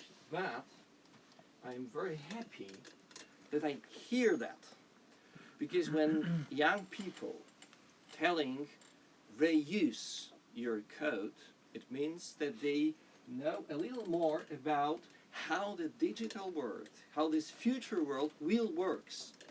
And that's really nice to know that. Let me show you the tool I developed, wake up boy, for Magdalena Długosz, for the piece we were talking about. But in fact, it was not the tool developed for her, exactly for her. I'm doing that things from, just don't worry, I will do things simultaneously. So I will talk and use my hands for connecting. So just don't worry about it. It's absolutely two independent processing. So I have, you know, half of my brain. I can distribute it. I hope.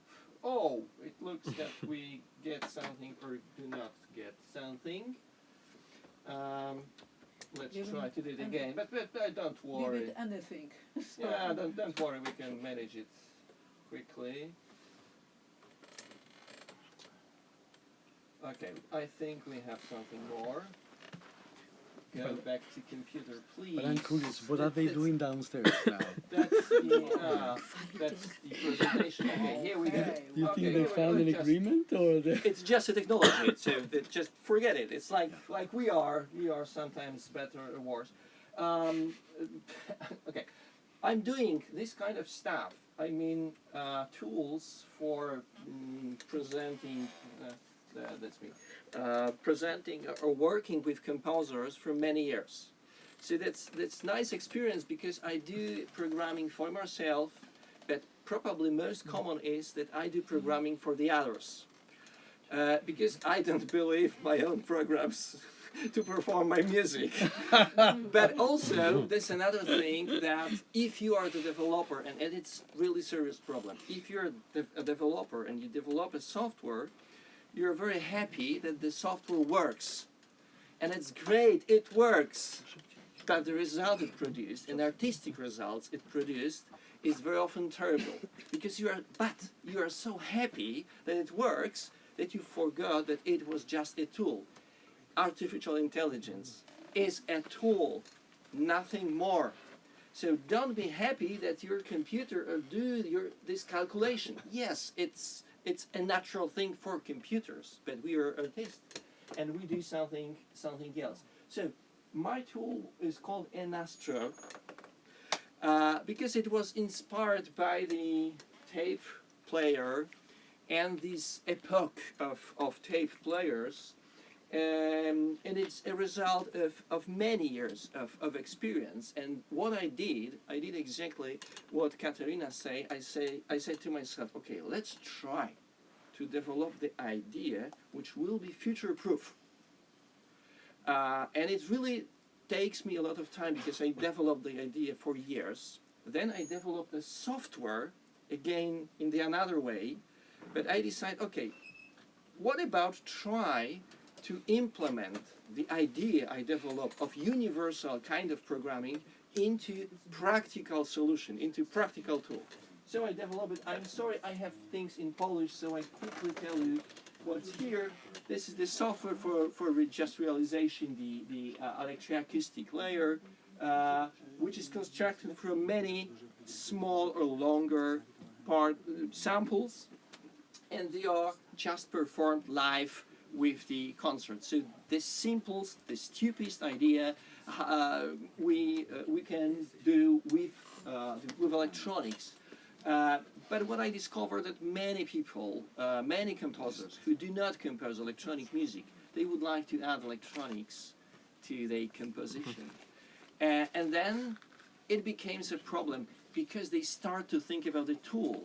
Okay, in what tool we will perform this? Maybe in iTunes or Windows Media Player, something like that. Or maybe we use an Ableton Live for that, but I do not have a license. Well, it's complicated. The number 10 is much more complicated than the number 1, so maybe not. Maybe we can use Reaper or program a sampler. Well, it's a lot of programming, so I try to develop a simple tool just for the performer and for the composer.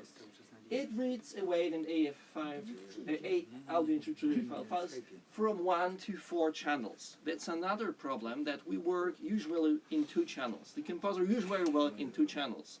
If you ask the composer, okay, could you give me a 4-channel file?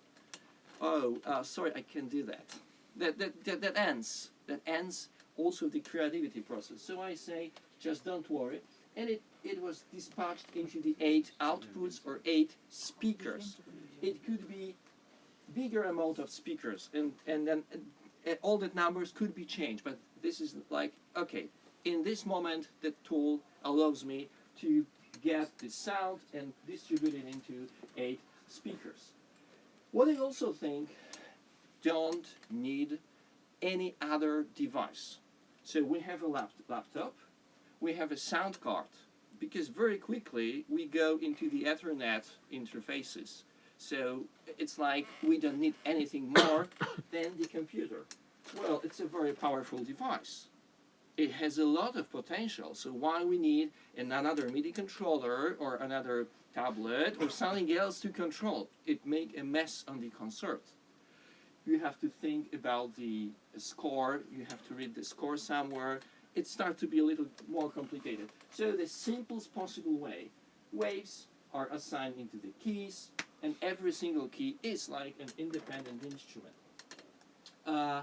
We can group those keys into banks. We have 9 banks, so the numbers are banks, letters are just instruments. So we can assign 234 sound files. It is quite large amount of files because we do not need more. I tested several pieces to load. Okay, how many files do you have? They goes into the 100. In Magda's piece, it was 120 files. So still a half of possibility of the program. What is nice that I can connect these keys together. So just pressing that one key, I can press more keys like that.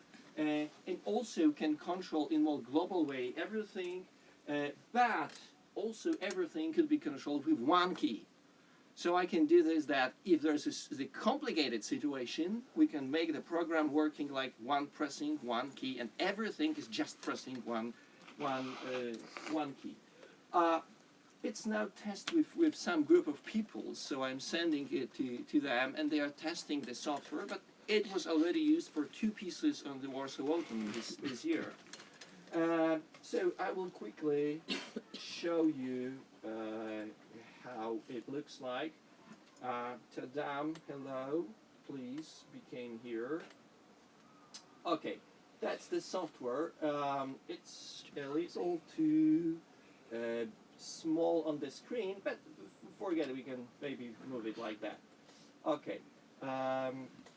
So, I will try to make it a little smaller. This is what you see here is the keys assigned like you have the on the keyboard, so you have a QWERTY order, something like that.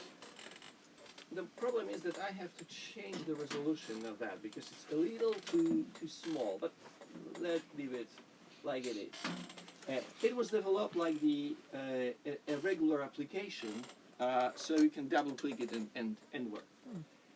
Now,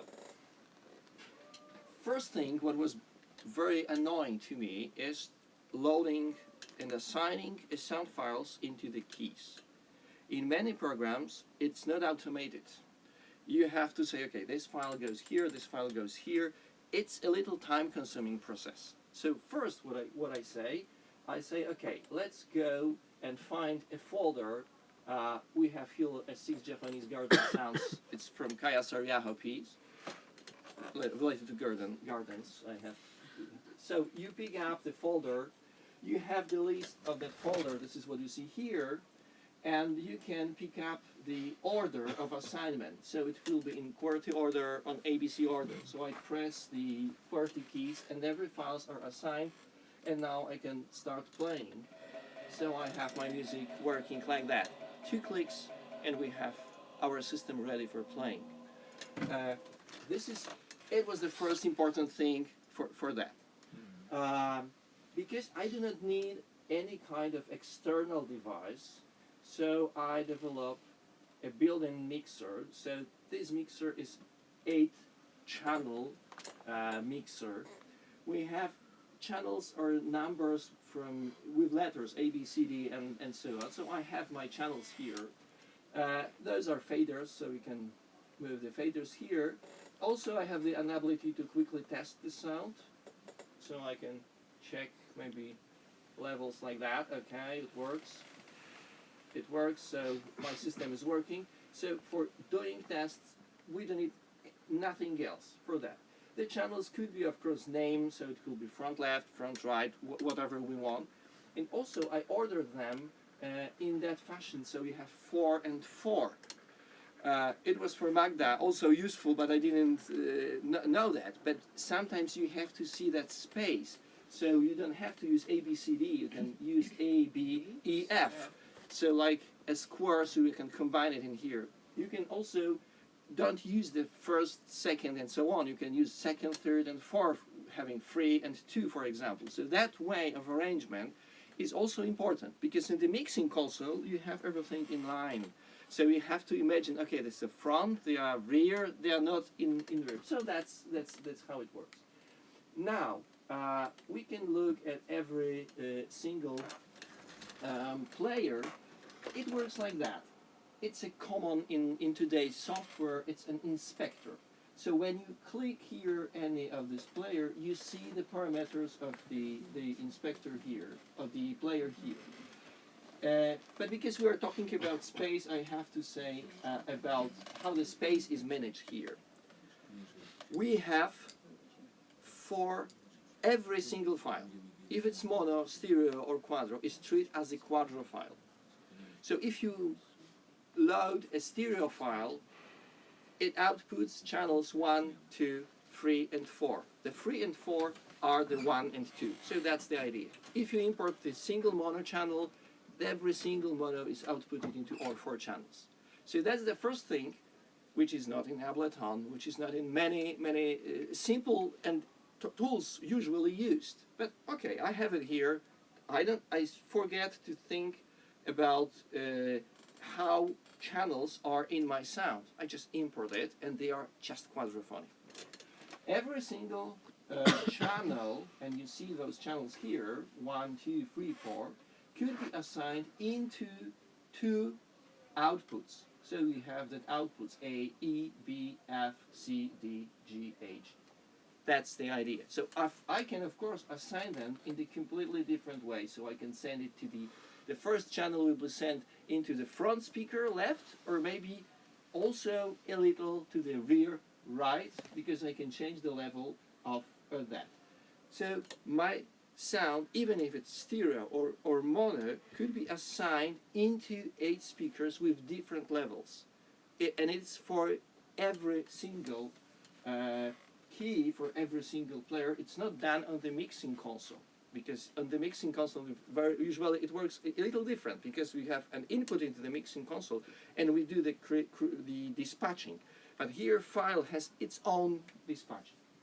But what's more important, we have here this X and Y, because the channel is assigned like to the X and Y bus, and we have here some kind of matrix. And I'm not sure if it's visible here very clearly. Maybe I will make it even bigger here. So we have a space, but this is not the space like we think, okay, left, right, front, and rear. It's the space of 2 different sets of assignments into speakers. So I can assign my sound, let's say it's mono sound, into speaker front and into speaker rear. Front is the X, rear is the Y. And I can move between that 2 assignments of speakers. It gives me the possibility, which is not possible when you do a movement of the joystick. It's very hard to do a circular sound with that system. It's almost impossible.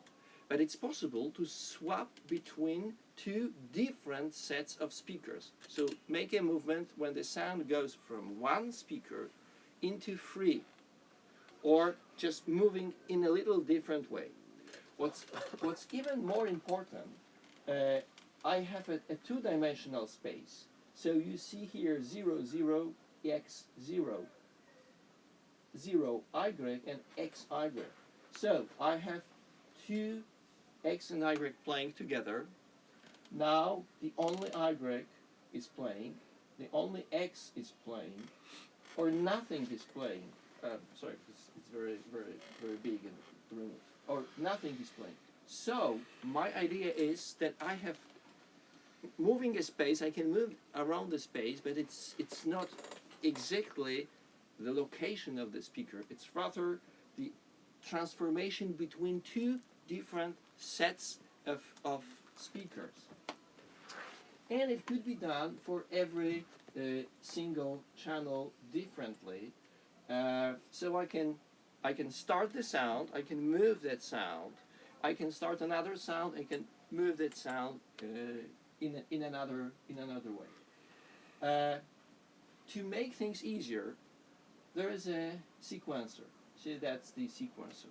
I can create an order of different keys. Small letters are keys, and I can trigger them with one key. So it suggests, oh, now I have different routings here, so let's go to another.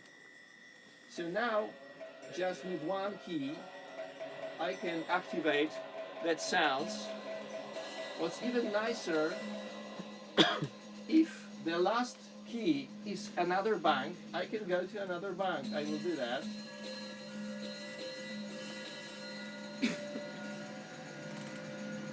And now I'm in another bank. And I go further and go further in that. So just with one pressing of the key, I can move through different banks. Because it's very important to make your software not for concert but for rehearsal. I have some kind of panic stopping everything. So it's used here. Also because I'm inspired with some tapes. When we go, let's go maybe to that sound, F. Okay, I have a vari speed. So I can do things like I have on my tape recorder, so I can change the speed of it.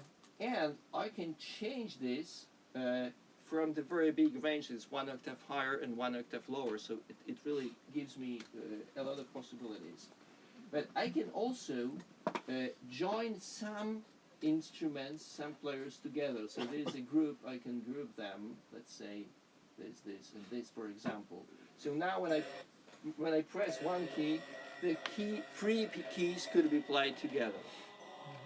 And also if I stop, they just stop. I can also use a fading because now it starts and stops abruptly, but I can use fading. And in this inspector, I can also do some operation just to all of them. So all of that files are now, they have fades. So if I start to do this again, they will smoothly go away. This is also possible to have things fading and not fading, because that's my idea. I don't need fade here. So they behave differently. One of them stopped abruptly, the another one is fading slowly, just with one pressing of the key.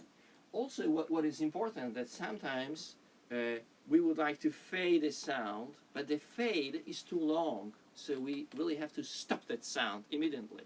And this is again things which is not impossible in normal software, but here it works like that. And if it's fading, another pressing is just killing the process. So it's very easy to learn playing of that keyboard. We have also here something which is called a VCA group. It's located here. In fact, it's not a VCA. I call it a touch controller, virtual touch controller, because you don't see faders here. So whenever you click, you can change the volume. So it doesn't matter where you are, and it's done relatively on different instruments, different keys. And you can also switch to controlling the pitch of that. So if we turn the vari speed of those and start to playing,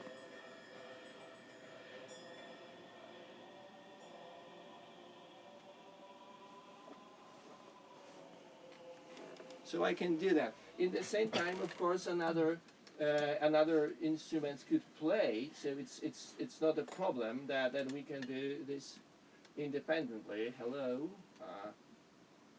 We just because I'm in bank 7. Sorry, I push the wrong keys. Okay. So we can do that.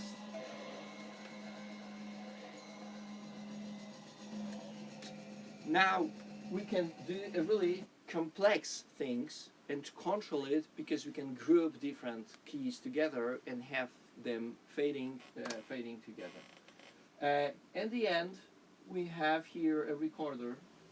So everything what I'm doing could be recorded as the sound, and we can decide how many channels of the sound file I would like to have, starting from 2, ending with 8.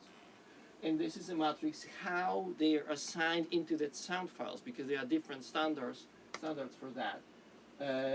So I can assign, for in this example I assign into 3-4 outputs from E and F.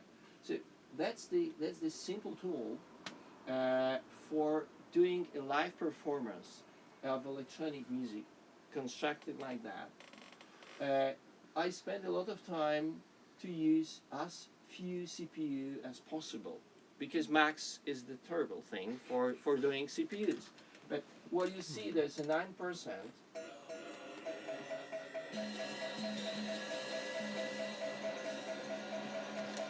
But it goes, it's almost nothing changed in that performing. So I leave a room for more advanced processing, for example, doing an ambisonic calculation, for adding plugins, reverb, because it goes up to maximum up to 20% of using the DSP.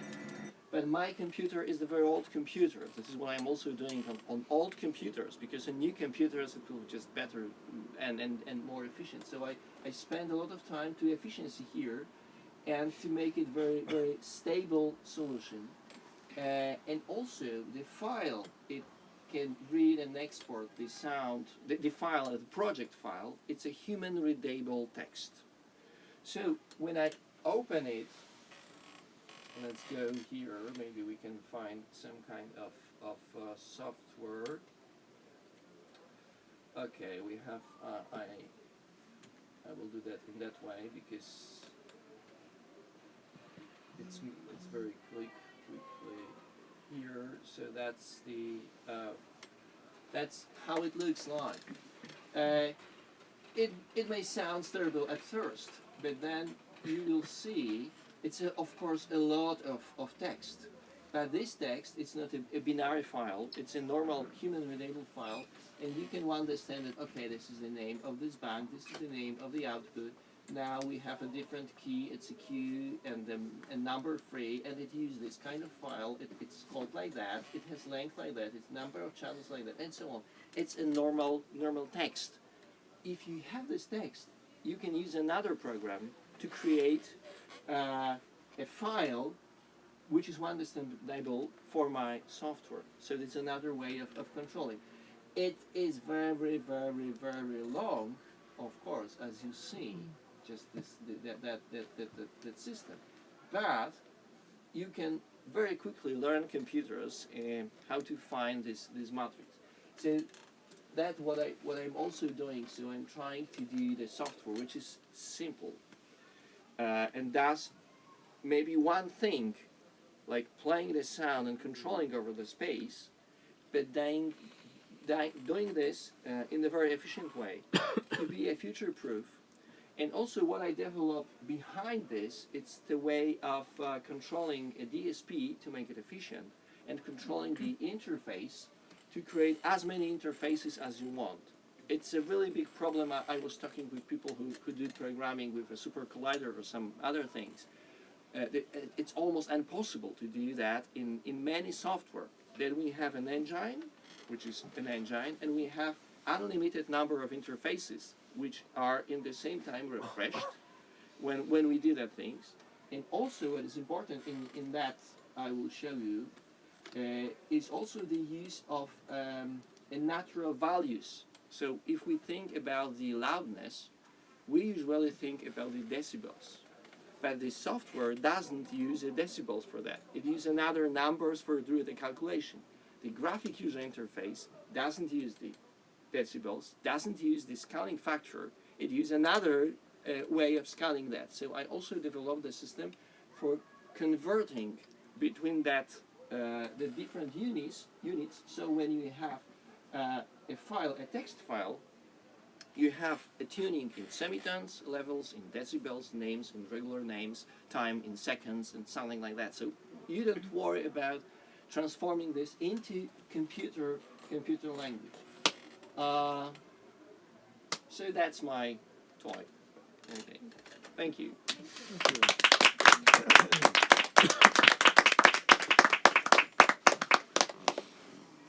Do we have time for questions? Or? Yes, absolutely. So my question is how to jump to exact place in score during the rehearsal. So you have to. This is the common situation. Some sound are playing, and you have let's say 4 or 7 loops. Yeah. And you have to start from exact Rehearsal mark. yeah.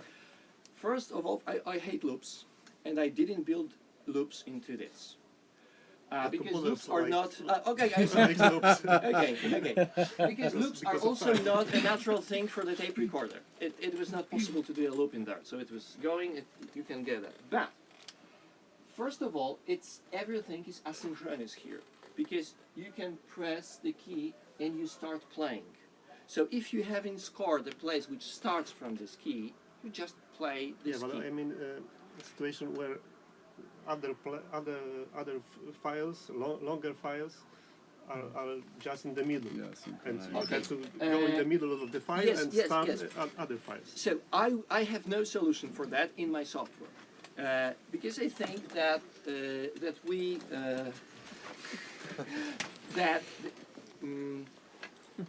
if we would like to do that, it's possible. I can build it, but it will make using that tool a little more complicated. So I rather suggest to have files short enough to complete one phrase, and because I give you an amount for more smaller files than for the large fewer. Okay.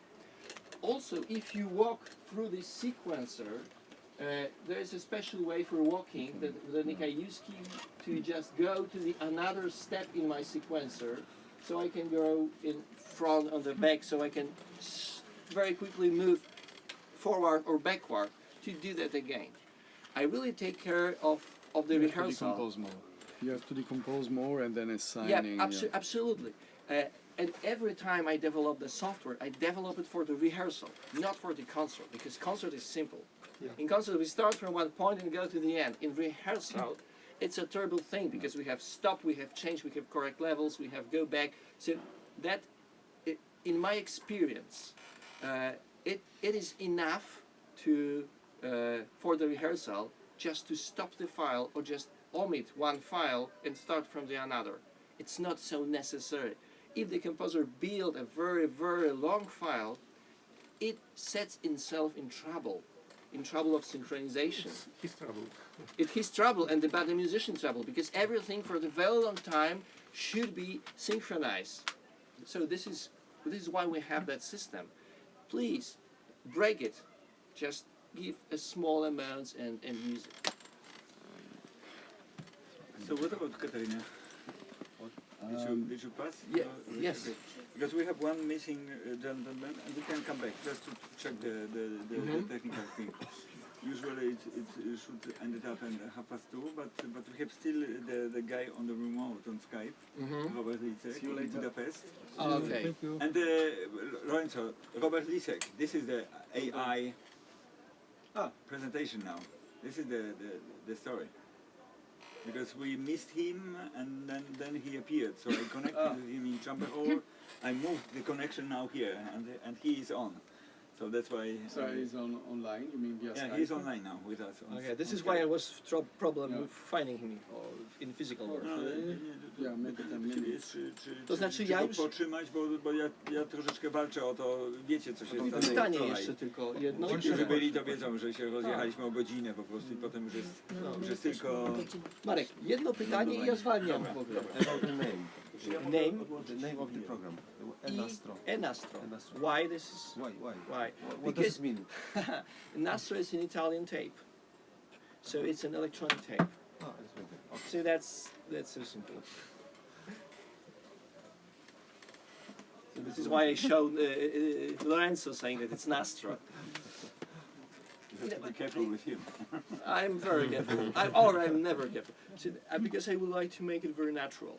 Natural naming, because in score you can write a tape Nastro, like we have a natural instrument. So we usually write a name electronic.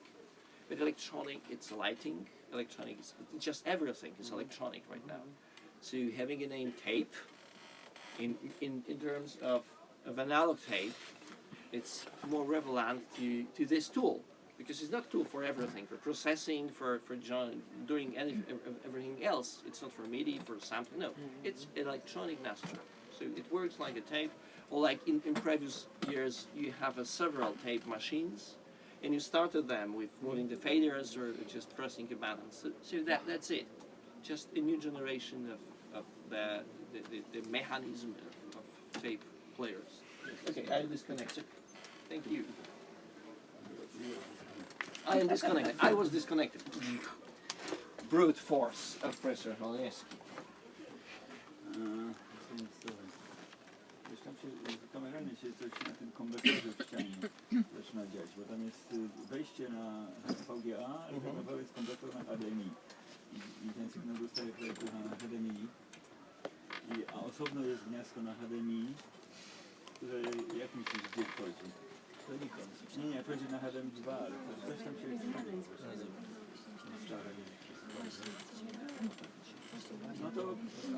no to próbujemy, zobaczymy czy jesteśmy w stanie z nim połączyć. No tak, słychać Cię, Robercie. Zaraz zobaczymy czy Cię będzie widać. Jakbyś mógł u siebie włączyć kamerę. U mnie kamera raczej włączona. Była włączona. Teraz ja Cię widzę. No ja siebie też widzę, ale widzę Ciebie. Ja tu mam włączone zarówno mikrofon, jak i kamerę. Także ja właściwie będę używał... No to jeżeli używasz prezentacji, to jeżeli możemy sprawdzić, czy już jesteś tam, bo na razie, na razie to, ponieważ jest okej, jest okej. Możesz w edit mode albo w pełnym możesz polecieć. I widzisz pełną prezentację. Tak, widzę pełną prezentację. Metal Learning Lisek PhD Institute for Advanced Studies, Central European University. Where is it? Ja mówił po angielsku czy po polsku, bo dla mnie to jest jedno.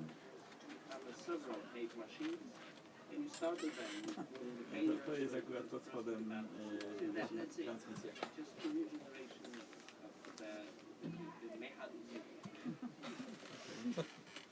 Przy okazji się wysmażył, Skype się wysmażył. It looks like me. No, znaczy takie przypomnienie, so the reminder that everything which we went through is there, so it's on the website of the studio. You open this and you click the smell line and the whole archive are there, so you can come back at any moment. Where is my cursor? Perhaps I'm not as I should be.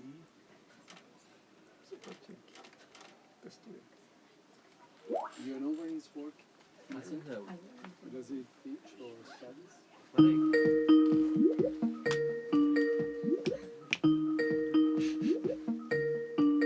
Slogan. I hate loops. Halo? Hello. No taki masz ochrypły głos, ale to nie szkodzi. So, but, czy mam mówić po polsku czy po angielsku? English better because we have one guy who's still learning. Okay. Still learning. Deep learning. Deep learning. Okay. Deep learning. Machine learning. Yeah. So I will talk in English. Perfect. You enter for screen. So I research like next generation of artificial intelligence or deep learning, but when on the top of the group of neural network you have like network which selecting material. So you can use like neural network to generate like the piece of composition or the version of composition, but still the selector was composer. And my experiment and my research concern to building like next generation neural network that is like called meta learning, in which you have on the top of neural network, the group of neural networks, another network, like a composer, like artificial composer or selector. The thing is that composers or artist musicians using like very illusionary meaning what is really neural network. So here's like joke, but think about neural network as like a recurrent process. So don't think that it's like thousands of nodes and some weights, meaning connections between nodes, but as a recurrent function. So you are starting with some vector or some input and using some function many times. The output from first step is used to next step. So this is very important to understand that there is nothing unusual in neural networks. There are normal recurrent mathematical functions, but the thing is that using neural network you can estimate many functions, a group of many functions. So the process of estimation many different mathematical functions. You are not writing directly any function, but you train neural network to estimate functions. So this is why they are very hot topic now, because they can be used in many domains. The thing is that here's an example of that you must. The thing is this max element, what this algorithmic thing where you have some algorithms which making like automatic way of measure loss function, or you are trying to measure what you want to have, you want to be happy, or decrease like loss function. So this different types of measuring, if you compare the input material and output, what you receive from the neural network. But the trick is that this is all made in automatic way. So we are using like, I don't know, meaning stochastic gradient descent or other technique optimization to make this process automatic. But I want to focus on functions which can work in real time and neural networks in real time, which is important for composing. And I'm working normally with recurrent neural networks. Think about this, that you are starting with some vectors or some input data from environment or, I don't know, like acousmatic material or something, and it is going through some functions, but part of this material is used once again, many times, in kind of feedback loop, or pseudo-feedback loop. And this looks like very simple drawing and technique, but it's very powerful, because it's like you see the next step, how it can be represented, but or more mathematical, that this old state is used once again. But this technique is so powerful that you can really, in good way, simulate like, I don't know, voice, human voice, or very complex acousmatic materials, or language. So, in a recurrent way, you are measuring only like probability connection between, here's an example with language, between letters. I use this for also for composing, but I'm going back to this idea. So I have like few recurrent neural networks which are generate me new versions of my piece or my composition. So I need to, and my idea was what I presented in IRCAM or Ghent Institute, Orpheus Institute in Ghent.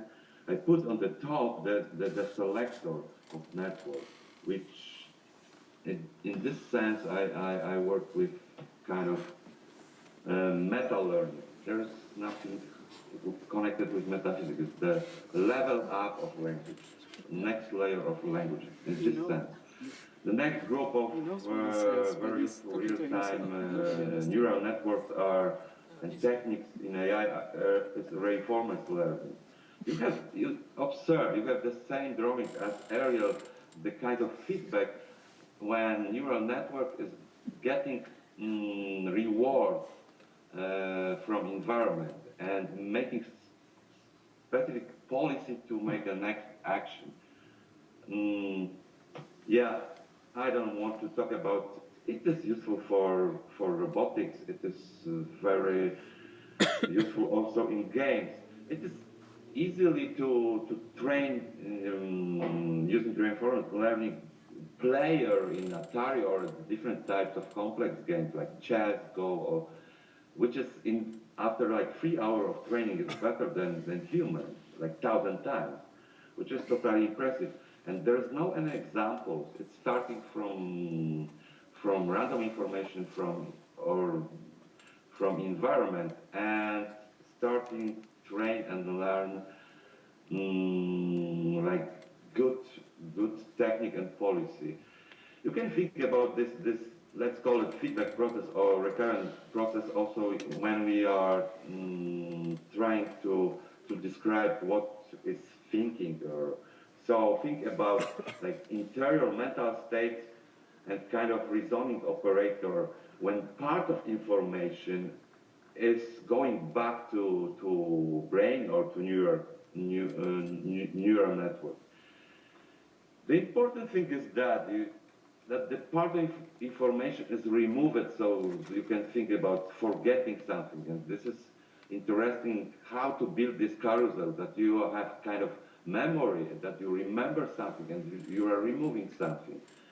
And it is all technique. And here is like for logic, sentence, space, also this kind of feedback situation. But it can be like sound material for sound synthesis or for composing. When you are removing some element, think about what's when you have, you know, I'm going back to this very simple drawing.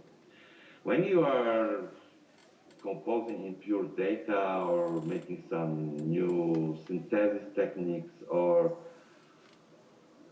when you observe how evolve like hardware, like Yamaha synthesizer or something, this feedback element is very important and removing, meaning filtering some information is so this is nothing new in this sense, but because this is like automatic process and you are using like million times this iteration, this is so powerful and with some optimization techniques, it is so powerful to estimate some very complex sound material.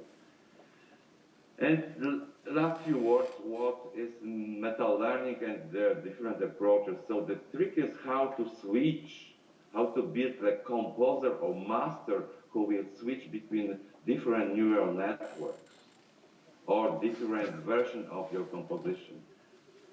There's, you can call it also kind of critic. So you have like neural network and a group of neural network will generate your new composition and you need to build like meta critic or artificial agent which will be kind of artificial composer. You can think also about this composing and this cognitive process as a meta learning cognitive process as imagine that your new pieces, new version of compositions are tasked for neural network. And the question is, but I don't want to have only one concrete compositions and next group select something. I want to build a like meta neural network which will stop training in some point when you have access to many different, to class of different compositions. So this is the main idea. What is meta learning? I don't know, we don't have time to present any sound material and I don't have speakers But remember, I'm working also like with, I will try to find maybe something visual, the sound material, like recent project. I'm working like with immersive spaces when I generate the version of space and movement of artificial engine in space, in immersive spaces, like room and projection on walls and with sun. So think about that this is like recurrent space, but this space is very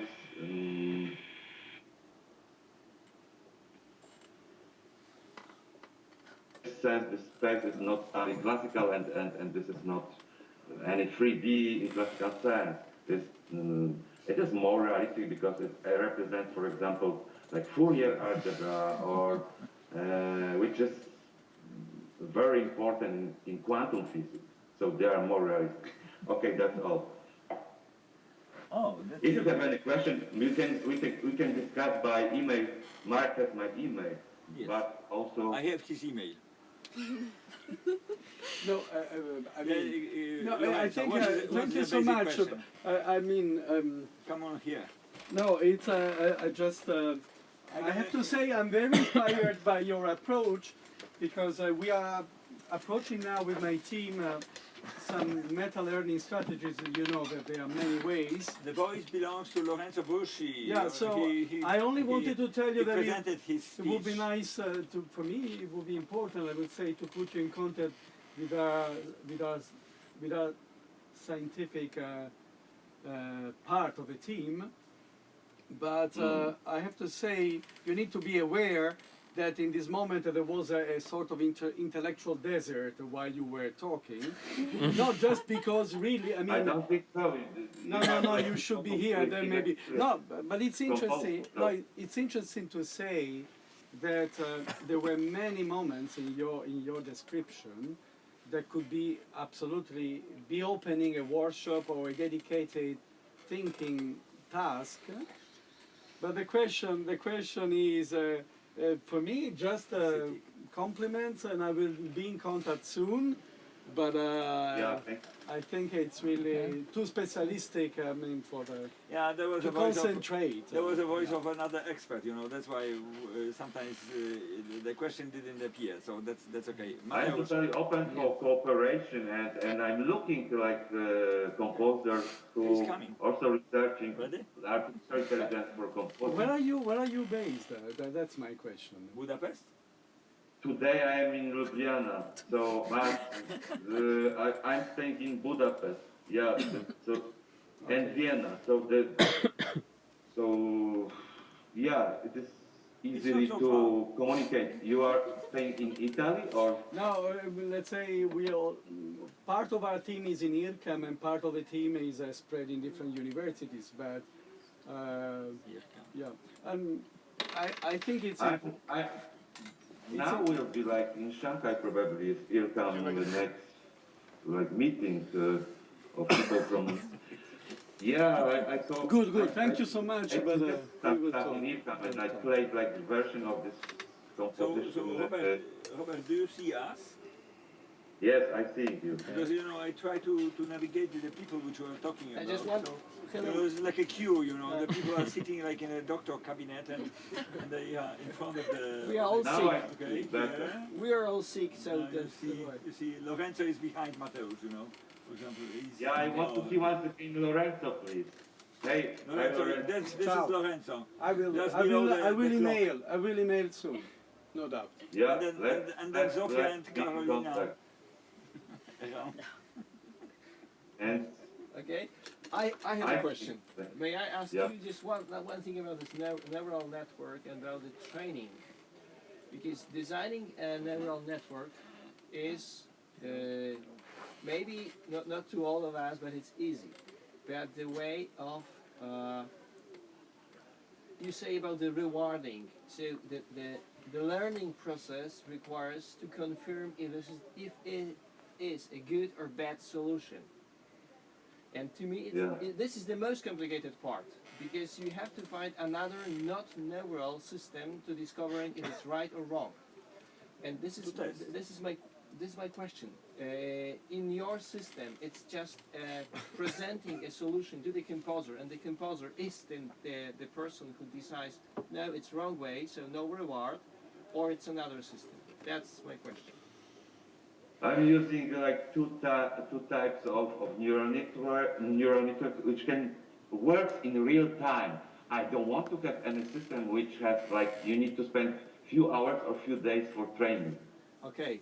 So this is why I focus on recurrent neural networks, which works in real time, and reinforcement learning where there is no really the network is playing game with itself. Okay. So it's learning From itself. but of course this is the main problem, how to select if it will be your technique of composing. So this is an example of recurrent neural network. I'm starting with some piece in like codes in a super collider, and next I'm using recurrent neural network to generate new versions. But the thinking about the like masterhood selector is a real topic. And the same in reinforcement learning, you must define in which is totally difficult, and to define what is the really goal for reinforcement learning. It is easy for games, it is like highest score, but for closing is totally tricky. And I agree, this is a very big problem and still open space for many solutions. Okay. Thank you. Thank you. Thank you very much. Thank you very much. So thank you once again for attention and let's cooperate in the future. Well, in the near future, because I think we opened the link, and Robert, you know, we know each other, and Robert I will be at the end of already Monday. presented several years ago on our conference, and also playing an amazing concert in a concert hall, controlling the DMX, our light system, in fact, not really the spotlights, but the system which work as a main light system with flickering, with very strange stories. So he's really okay. So thank you once again for attention. Thank you very much, Robert. Let's be in touch, and we go with the webcast, so everything is broadcasting live. And if you have time, please join us. Because so greetings to call groups and see you soon. Okay. Thank you very much. Bye bye. Bye bye. Proszę Państwa, dalej jest jego prezentacja. Tak działa slip tutaj, że właściwie można tam utrzymać coś w tle.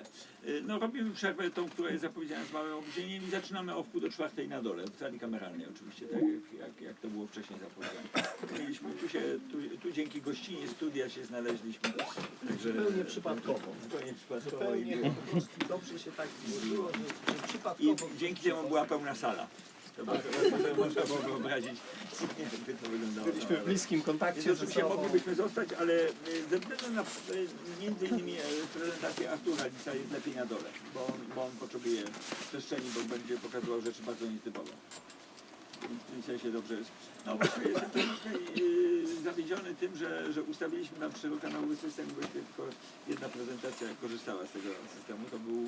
To były ruchome głośniki, ciekawe, bo oni właśnie używali zarówno quadro, jak i dźwięk, który był rozpowiadany na żywo przez system ruchome głośniczki. Znaczy, po prostu jesteśmy bardziej do przodu niż ci, którzy do nas przyjeżdżają.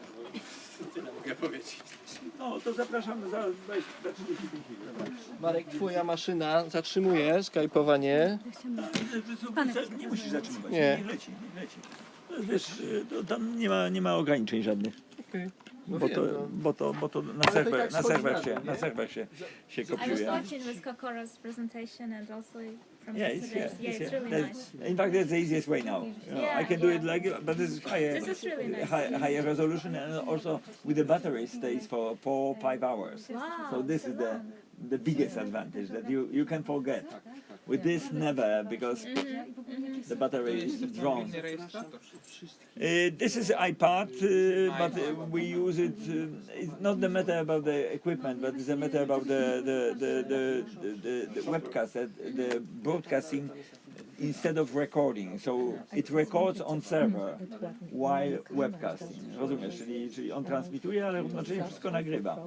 Czyli teraz jak pójdziesz na stronę, to masz to. Jak ja zaczynam, to od razu masz dostęp do całej dzisiejszej sesji od początku. To jest jakby tak naprawdę, jeżeli wejdziesz na to, bo tego wiele osób nie wie, jeżeli teraz podczas transmisji wejdziesz na stronę i naciśniesz na SME Line, to ci otwiera w YouTubie to, co leci na bieżąco i wszystkie poprzednie. Także możesz sobie w tym momencie oglądać równocześnie stare nagrania. To dość wygodne.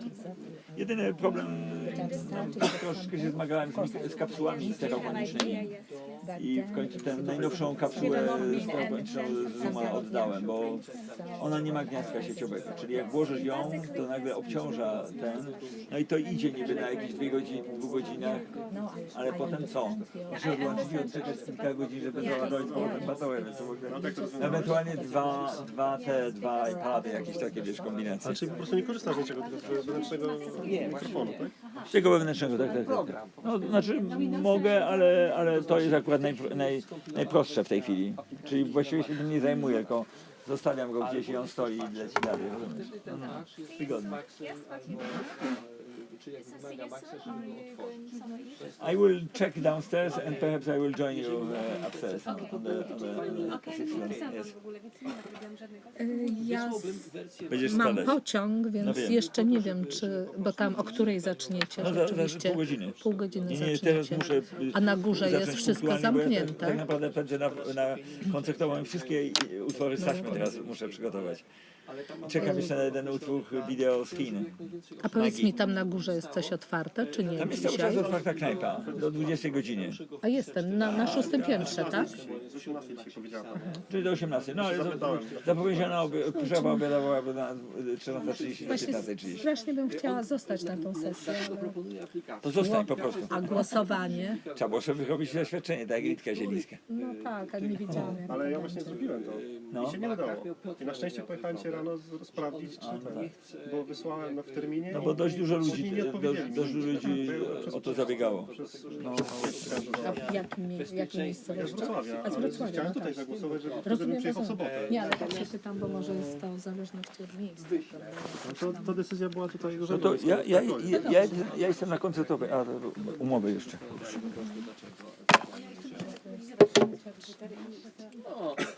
Ale to jest jako po prostu double click, to po prostu jest najprostsze rozwiązanie, to się klika 2 razy, on się otwiera A i tam działa. są ludzie, tak? Na tym, że torby są. Gdzie? No, ale te kamery już są, tak. Tak, to jest nasze główne studio i jeszcze 3 inne pomieszczenia mamy. Widzenia. Nie mamy klucza, żeby ci pokazać. Następne jest analogowe, czyli są... Teraz jest dużo rzeczy. Ale mogę. Możemy zejść na dół, ty możesz zostawić rzeczy, możemy szybciutko to wrócić. No chodź.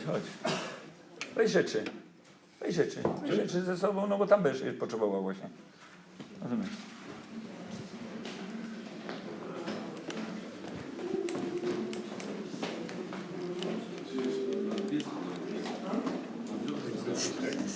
The long line. It's great. If you can, I will join you in a moment. Okay? Just keep the position.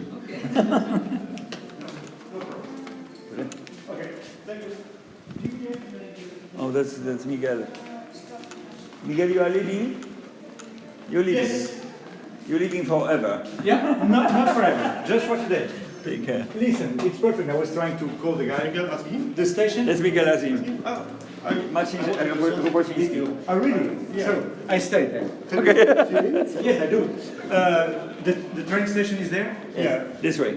This way. Okay. So So just a few meters with you and we can talk. Okay, fine. So Marek, thank you so much. I was encouraging Todor to relax. He's very stressed. Greeting to Paula. He's very stressed. I told I him, know. Todor, relax. We'll find. Thank you very much for this kind of help because then we need some voices to balance. in certain moment. And I think that Andreas was making also a good job. Yeah. In certain moments, you know, Yeah. just to be more objective, you know, like more Yeah, distant more to the- distant, yeah, good. Because that's the best way, you know. Okay. He's Greek, but he doesn't seem. He seems like, I know. I think he seems like Russian or something. He's from Corfu. I know. I will be there in end of February to perform Salty Tinderelli. That's Okay. organized by Yanis Zanos. Okay. See you, Marek. Thank you. See you. Keep in touch. Thank you. Yes. And Dobra, nie ma problemu.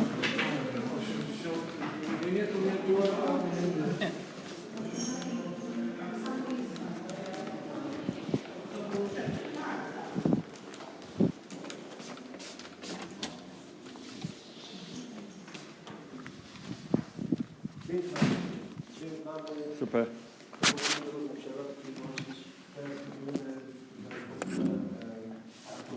Aha.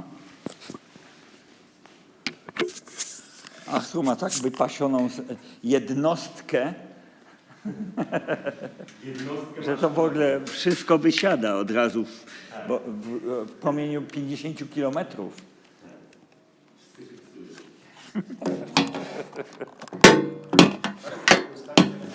Mogę wam podać dostęp do sieci, która jest dedykowana dla nas. Chcecie? Fajnie. A powiedz mi tylko taką rzecz, czy jak robi taki kabel HDMI długi, to można byłoby się tam bezpośrednio wsiąść? Tak. Znaczy, Ale nie ma. Znaczy my mamy kabel tam 3-metrowy HDMI na górze. Także tu można byłoby się ewentualnie tak jakoś tutaj przystawić. Jej, o, jest nawet do górnikami. No, proszę. No nie, no to prawdziwy DJ, nie? Od razu widać. Prawdziwy, tak. Od razu widać, z kim mamy do czynienia.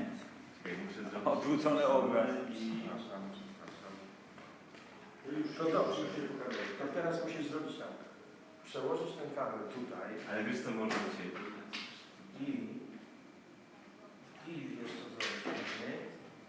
Dotknąć mojego komputera. Tu masz duży DisplayPort, który to działa, a ja mam mały DisplayPort, który jest znowu nie jest wejść. Masz bezpośrednio przejść do V na DisplayPort. A jest, poczekaj, Ameryka ma tutaj redukcji. Przyniosę ci trochę HDMI, tak? Słucham? Jeszcze Przynieś trochę HDMI, ten kabel? może spróbujemy, może wtedy się przeniesie i tyle.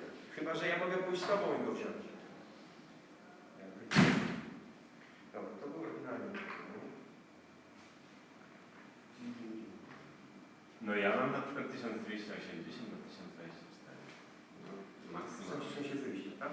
Tak, ale Tak. to tylko przez to, że on jest na kablu pewnie VGA. Że tak to byłby wyjść. No bo podejrzewam, że to nie wygląda na jakiś mocny projekt, ale no, bo może on ma 40 lat. Rzadko. To wiesz co ci powiem? To może zrobić w ten sposób. Ja wyłączę ten komputer, Marek powiedział, że przyniesie HDMI niebawem. Jak on przyniesie niebawem HDMI, to Czekaj, spróbujmy jeszcze na ten mały. proszę bardzo. No może tam nie ma. Proszę bardzo, już nie wierzą, a przecież powinien.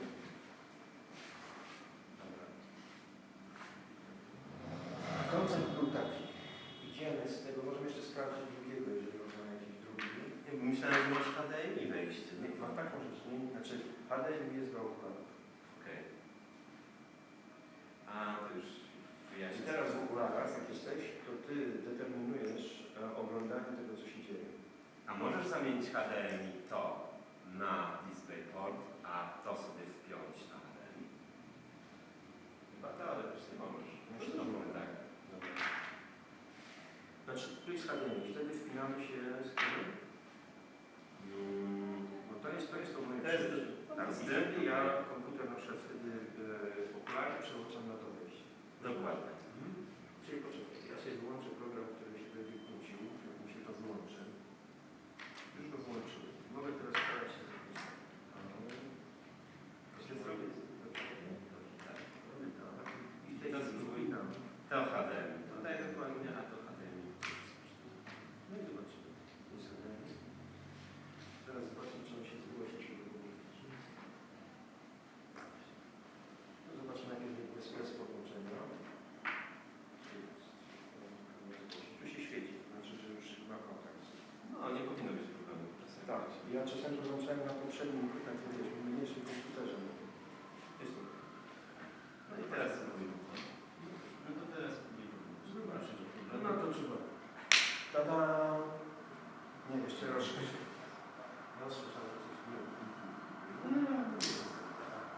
Gratulacje. Widzę, Widać, że widzę, od razu wszystko ma nogami. Nie, czy jest dobrze.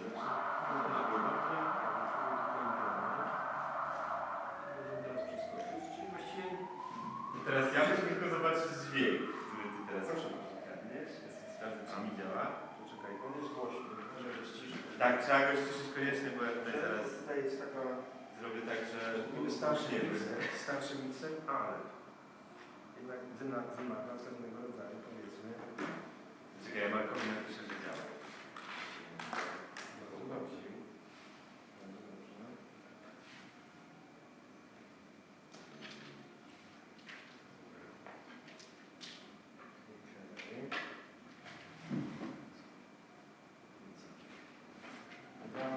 Czyli możemy zrobić tak, możemy to wrzucić pustynię. Dzień dobry, cześć. Dzień dobry. Tada.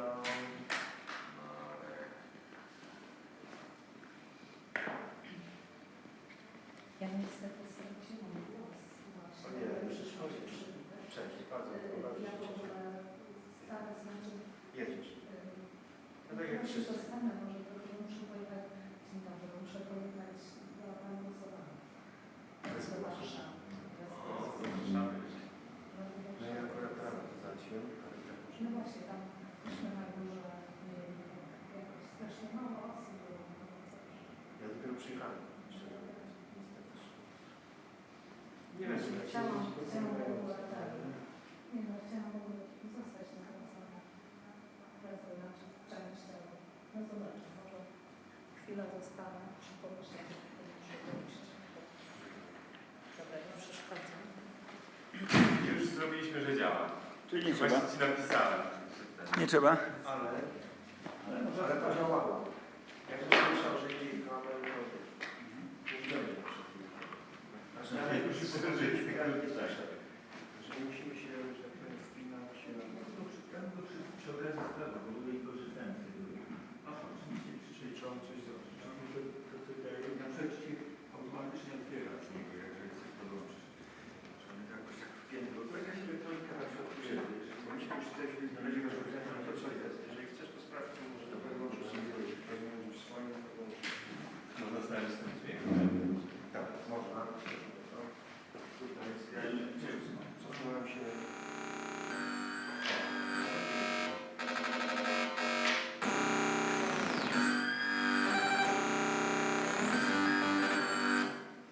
Bardzo ciekawa wykład na często mechaniska. Na niego dopadli Lorenzo i Mateusz Biego. Właściwie prosiłem ich, żeby odpuścili. Cały czas mówiłem Lorenzo, the question, what is the question? W ogóle żadne pytanie, tylko mówię, tutaj. I leciał. No, a potem jeszcze dołożył Mateusz. No i po prostu zrobiło mi się trochę głupio. Potem jak już skończyłem, to ja mówię, ale to wiecie, bo wiesz, z kim gadaliście, no bo to tak najlepiej tak przyładować komuś z głowy. Ale facet ma akurat genialne projekty, a to, że nie jest, nie wiem, na waszym poziomie, ma problem z Mateusz ma ten niestety tą ocenę, że tak poznęcać, czasami lat potrzeba, żeby... On ostatnio odpuścił, bo on na przykład stwierdza, że w ogóle z tymi parami mózgowymi to w ogóle jest jakieś oszustwo jedno, cały czas to powtarza, rozumiesz? I jeżeli powtarza na doktoracie, nie wiem, kartę roczniczą, to zaczynają się robić schody trochę, no.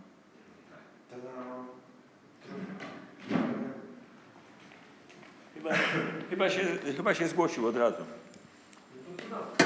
No. Czyli masz sprawę tak.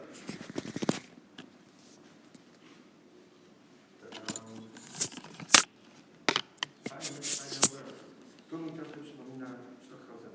Ale właśnie, wiesz, to jest super, że to aplikacja, to była pierwsza aplikacja, którą sobie kupiłem na i okazała się idealna do właśnie tego, bo pokazuje ci od razu obrazki.